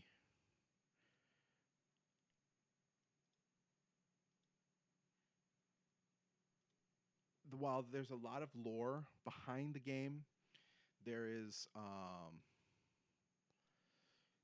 the way the game one for one there is a recap you get that you can access when you load up the game. But the one of the things that I've so far enjoyed about the game is that even though maybe I haven't played it, while I watch a recap, it lends itself to be played even if you've not played the first one. One of the biggest critiques about the game was that it was very repetitive. You had to keep doing the same thing. The combat wasn't great. Um, the landscapes all looked the same. It's just you. It was just it was this. Just a lot of critiques about that. The walking simulator game, um, but looking at just the beginning alone, you see the different landscapes here in the intro. It's a beautiful game. I'll start there for one. The landscapes that you get towards, um, even just in the beginning. So, for context, you do start in America, but the game eventually transitions over to Australia, and you're reconnecting Australia through the chiral network. And one of the first things that they do have you do is connect Mexico, and that's sort of your intro into this world. Now, I don't want to get into spoilers. So far from what I've known, I do have also some theories about some things that I'm not going to discuss because I don't want to be end up being right and ruin things. But I'm going to focus on the the footage that I have is going to focus on the Mexico portion of it. Um, but here now you have Lou with you, and we'll start here at the very beginning of the game. The animation from the first one was amazing. Just the graphics and everything were amazing. There is a large improvement that has taken place um, between games, which is, I mean, obviously expected. We're going from a game that came out on the PS4 that essentially got um, a um, a upgraded version with the director's cut for the PS5, but overall, it was a PS4 game and it looked good. But comparing it now to what it looks like, I mean, Norman Reedus looks more like Norman Reedus than he does in real life at some points in this game. And that's a crazy take, I'm sure, but I mean, that's how amazing the graphics are in this game. I mean, here we're traversing, and we're just, yes, it's a mountain, and yes, it looks like a desert mountain. But to my knowledge, the terrains didn't really change much in the first game. Here, in this game, the game has, the terrain changes all of the time. Um, and it's awesome. I mean, it doesn't feel, even though at some points, yes, I'm going back and forth between locations, it doesn't feel repetitive because the areas are different. There is a big emphasis on connection. There's things in the world, if you're connected online playing this game, that are placed by one individual that remain in the game, and then like roads being built. Um, leave this here and take one and leave another. I'm gonna be one of those people that is gonna I'm just gonna play the game and I'm not gonna leave anything behind. My bad. My bad. And before I keep going, I do want to read the press release for this since the release. So, Hideo Kojima's latest masterpiece is now available worldwide. This was in June 26th when this game came out. Kojima Productions is proud to announce today that Death Stranding 2 on the Beach is now available on PS5. Check out the final trailer here. Rejoin Sam and his companions as they journey across Australia on a new journey to save humanity from extinction and discover the answer to the haunting question: should we have connected? Step by step, legendary game creator Hideo Kojima changes the world once again. Uh, Death Stranding 2 on the Beach premiered on the 8th of June of 2025 at a live event hosted by Jeff Keighley at the Orpheum Theater in Los Angeles, California. The game's upcoming launch was celebrated by a panel discussion featuring Hideo Kojima and special guests, including an exclusive demonstration of Death Stranding on the Beach. The highly anticipated release sees Norman Reedus, Leah Sado, and Troy Baker return to Hideo Kojima's genre-defining universe. They will be joined by Elle Fanning, Shioli Kutsuna, and award-winning film director George Miller. Hideo Kojima is joined by longtime collaborator Joji Shinkawa, director of character and mechanical design, and Ludwig Forsell and Kyle Cooper reprising their roles as musical director and title designer, respectively. Um, that's a lot, I know.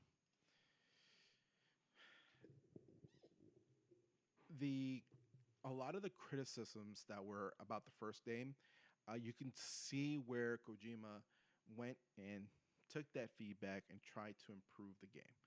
One of the biggest things was combat, and I'm going to skip ahead a little bit now that we've seen this portion of it. And you play with Lou a little bit here.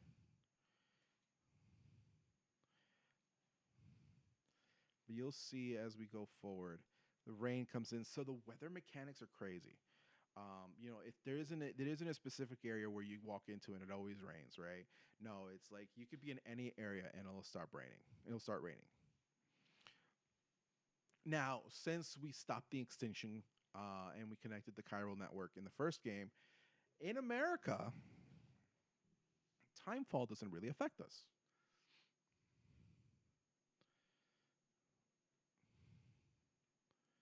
So here, we'll fast forward. So, like, I left this ladder here, right? To get across this river. I'm sure if anyone goes and plays this game, they'll find that ladder. Now, this specific ladder, maybe not, but I'm trying to use an example of it. And we're heading to that point right there.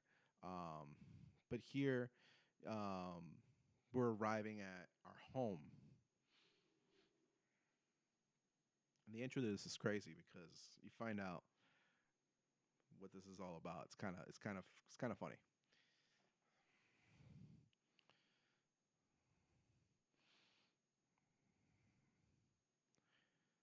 Now, this would be a beach thing, right? And this is how they appear to you, and my man's just standing there like nothing. Lou is trying to reach out for it. Obviously, because Lou can sense it, but then he walks right through it. There's the tar and these beach things trying to come out of it. Oh, it's a simulation to ward people off. So next,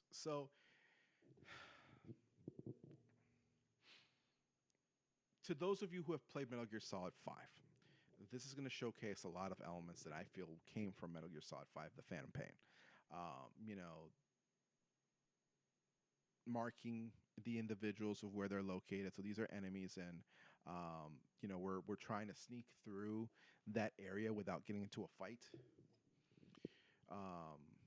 Mind you, I did have weapons at this time, but I'm doing what the game's telling me. These are survivalists, I think they're called. And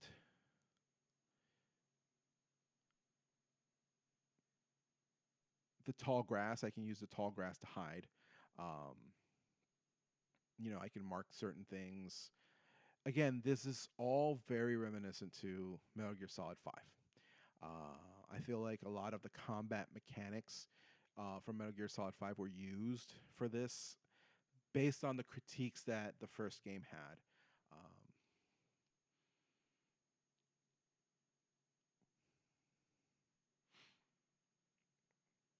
and mind you, I obviously do not have audio of this because, um, well, I don't want to get sued or get a copyright strike. The music, just what I'm referring to, the music in this game. Um, some of the artists, you have Low Roar, Mongolian. We have Woodkid. Obviously, Woodkid has a lot of songs from in the soundtrack in this, including To the Wilder, Carolina Polachek with On the Beach. That one was that was a good song. There's a lot of great music in this. The soundtrack is amazing. Um, when you're in the Chiral network, there's a music player with all the songs that you unlock as you progress through the game. So that is also nice to have. But just there's certain moments in the game where a certain song will just start playing. Like in the very beginning, we had that first song come out, and you know you have your map, by the way. That was the map. I don't think I have a lot of footage of the map because I'm not in there as often. Oh, there it is. It just shows me where I'm trying to head to. I also have to get used to the fact because typically on games the map is the touchpad on the PS5 controller. Not that one. You hit that one and he just calls out to people. And if you're trying to sneak like I am, I'm fighting for my life here not to accidentally hit that button because I'm going to get caught. So, yeah, you have progression through the star and in like your bridge link level, your porter level, your serviceman, combat, stealth. So different points, and you progress as a porter. Your porter level rises as you go through the game, and you do certain things. So I'm gonna skip ahead a little bit here, so that we can see. Um, so there's a sandstorm. So we're in this sandstorm here as we're progressing. So like visibility sucks. It's just these type of weather patterns that are so awesome. I feel just it was executed perfectly. Um, and then we're gonna get here. Just trying to skip ahead. I may have pulled just a little bit too much footage. Here we are. So this is towards the end of that mission I was on. Leah Sado is fragile, is taking care of my kid. So I'm going back, right? And I run into this. These like ghost mechs. So we have ghost mechs now, right? And they want to run them hands. See how this has a name on it next to it? That structure there has a name on it. That's someone who built that there from in their game, and it's part of the connected world. Now I'm trying to be slick, right? I'm Slick Rick. I'm just gonna drive through all y'all, and of course my driving's terrible. And I start running them over. I'm like, wait a minute, they're not people. I won't cause a void out. They're robots. Terrible driving. The driving mechanics, I still feel the driving mechanics could use a little bit more improvement because, as you can see, it sometimes driving at high speed sometimes can get a little tumultuous, um, especially when I'm running into things like that. That right there was a prime example, and I damaged my goods. So here I'm caught, right, and like it feels at this moment I felt like you know what, these guys aren't gonna go away. So we pull out the assault rifle.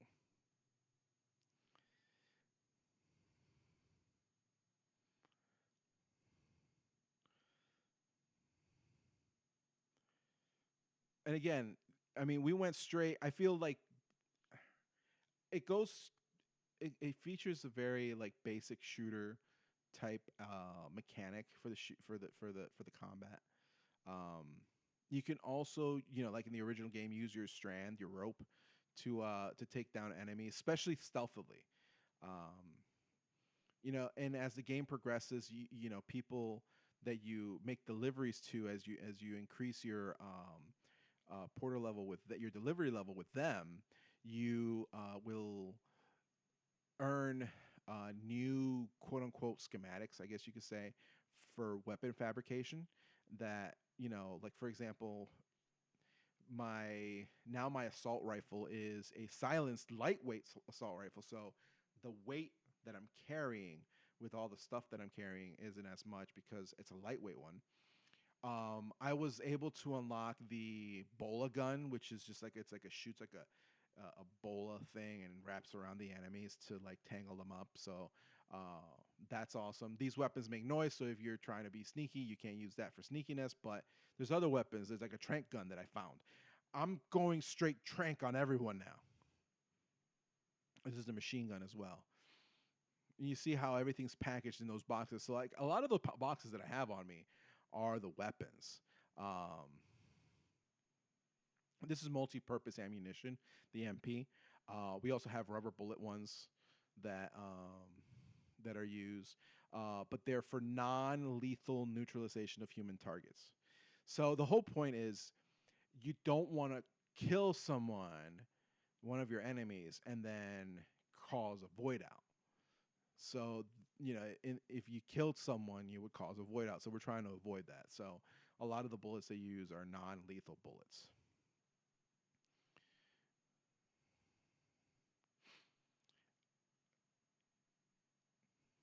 Now, going back to the Metal Gear vibes, this is Deep Throat. This is Mr. X. This is the Cyborg Ninja. This is Gray Fox right here. This is just very Gray Fox-esque. Like, this guy comes out of nowhere, saves your ass. I still don't know who this is, by the way.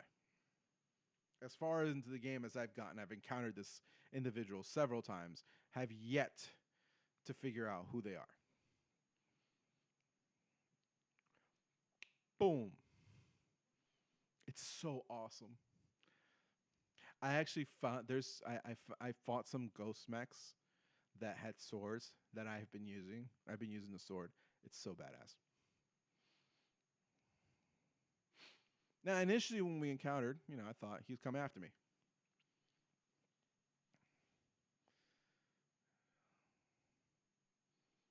Nope. Poof.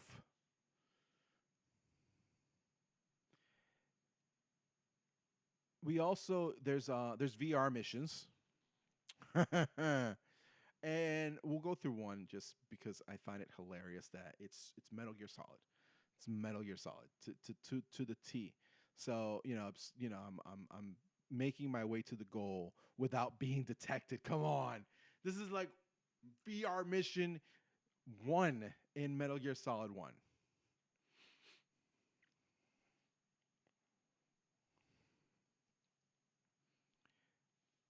And as we go through this, I'm gonna say the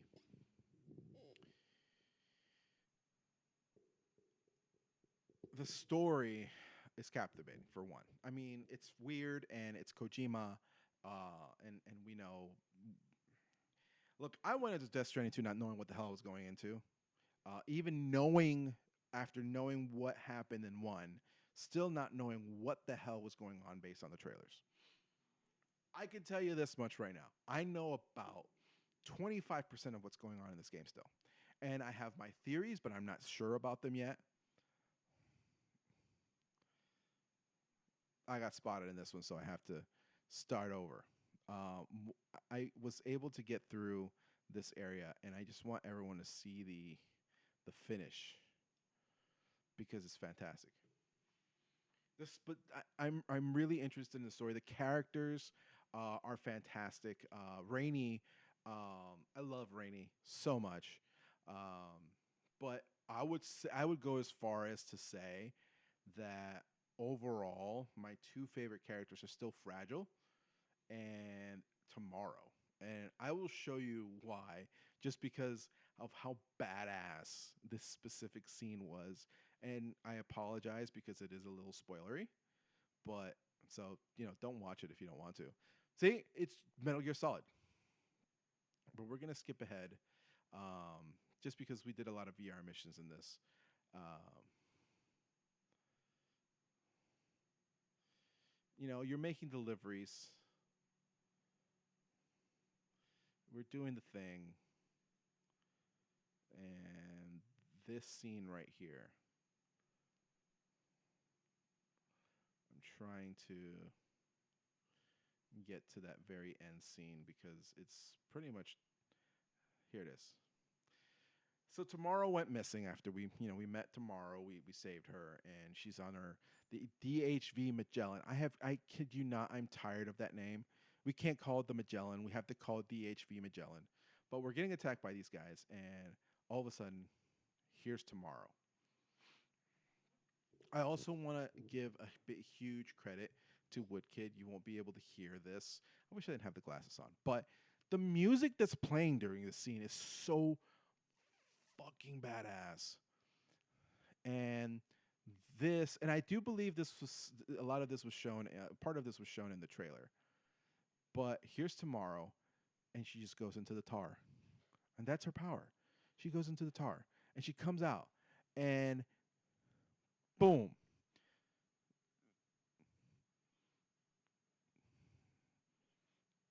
Her with her power, she like ages things, kind of like Timefall does.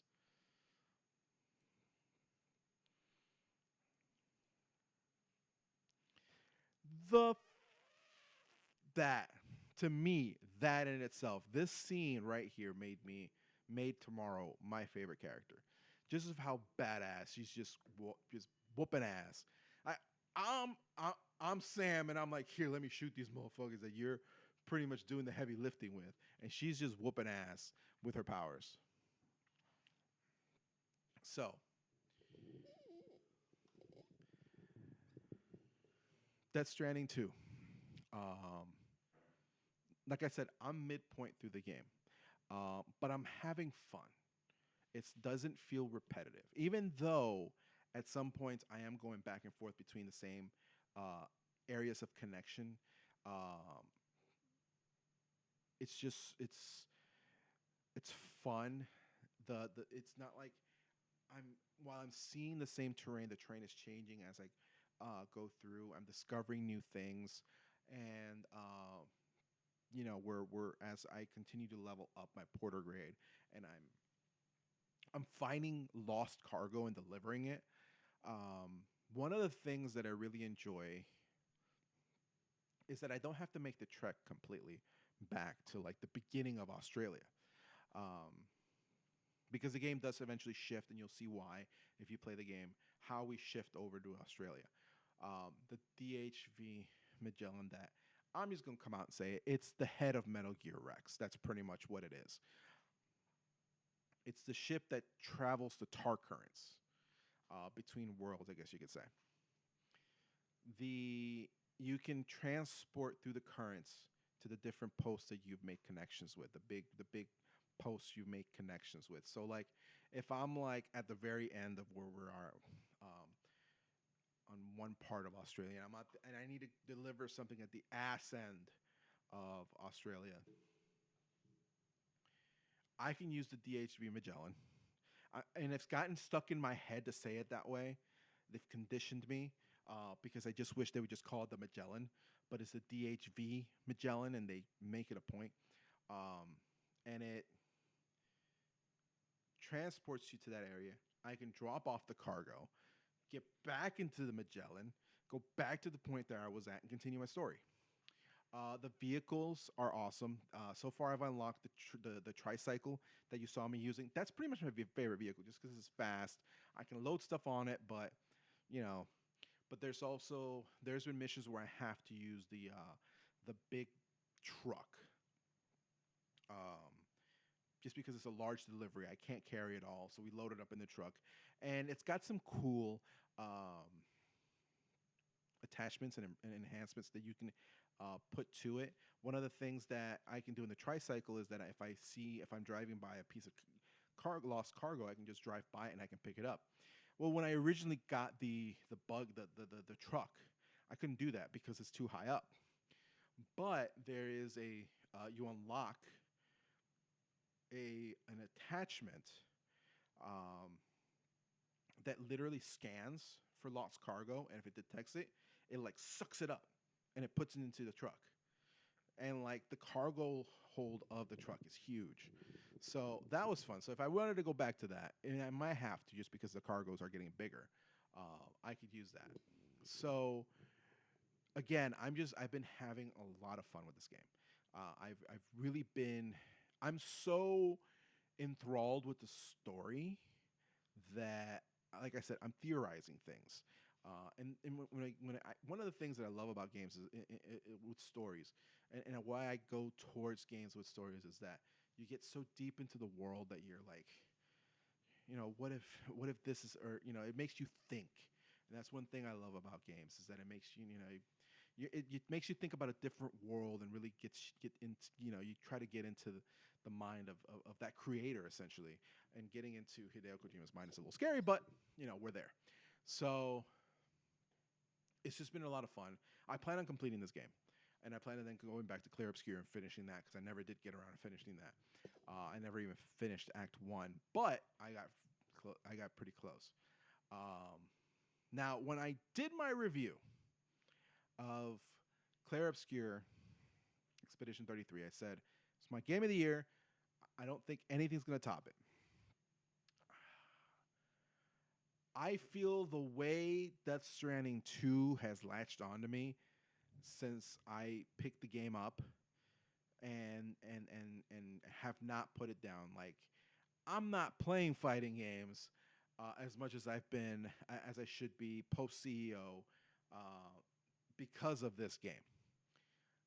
I'm not playing any other video games. It's Death Stranding 2 on the beach all day, every day, sometimes multiple times a day.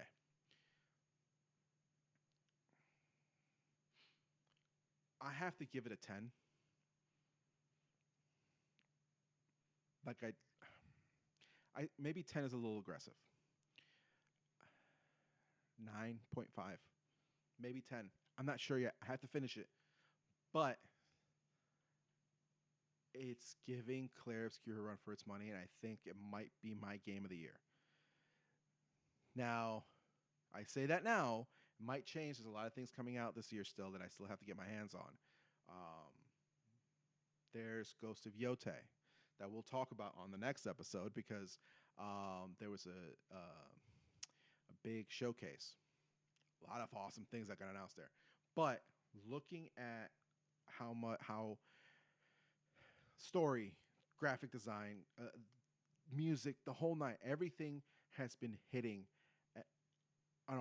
firing on all cylinders. So I'm leaning towards 10, and I'm leaning towards a 9.5. I'm not sure, but that's where I'm at right now so far at the midpoint of the game. Now, everything can go to shit from here, and I don't know. But what I will say it's captivated me. It's kept me hooked. It's all I want to play, and I say that it's probably my front runner for game of the year. I would go as far as to say Death Stranding 2 game of the year A and Clair Obscure Expedition 33 game of the year B. They're not even 1 and 2. They're A and B. That's where I'm at, I feel. I think that's a very strong argument. Which game would win game of the year at Game Awards? I'm going to have to say Death Stranding 2. But I say that, but I think if I play a little more Clair Obscure, I might change my mind. That's why I'm so torn between the two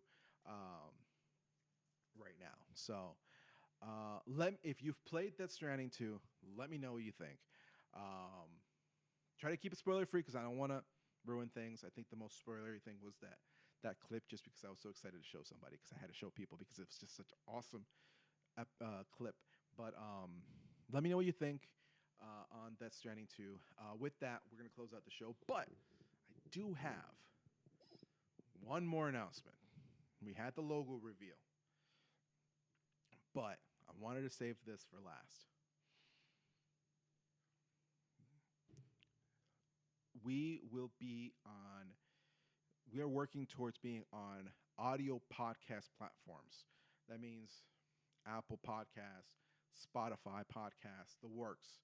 Um, should everything go the way I hope it will be starting this episode. You will be able to listen to this on audio podcasts. So we will still continue to do our video format on YouTube just like we've done before, but we will also have an audio format.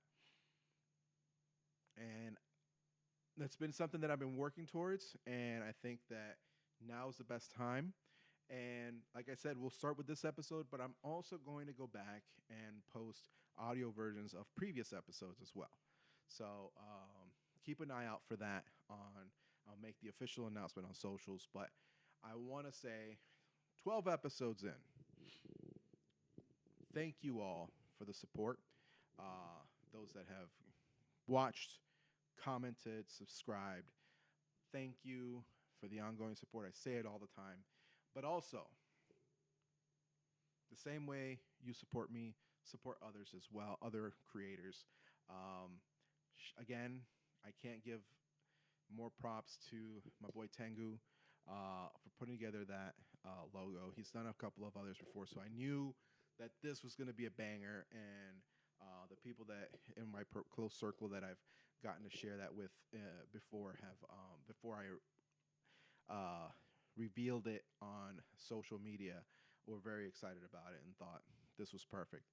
I'm not an artist. I had a vision. He took that vision and just took it to the 10th degree, like beyond what I had asked for. You all saw what my original logo looked like, and that said, "Can you make this a little more artsy?" And just took off with it. So again, thank you. At House Beats, royalty-free music. Thank you. You know, the Marvel lobby that we utilize for the intro and closing of the show. Thank you for all your music, because all your music is just banging. But keep on supporting those. If you want to follow me, It's on. It's at Snorlax_25 on all social medias. Twitter, Power Up Podcast, all one word. At Power Up Podcast, PWR-Up Podcast. I'm gonna try to get in the habit of posting more on there. Again, at my personals, my Sir_Snorlax_25 on Instagram, Twitter. I refuse to call it the other name. It's my fire-breathing Twitter machine, and it's always going to be that on Bluesky. So, again, thank you for your support, and we'll close out as we always do. Thank you, and be good or be good at it. Thank you.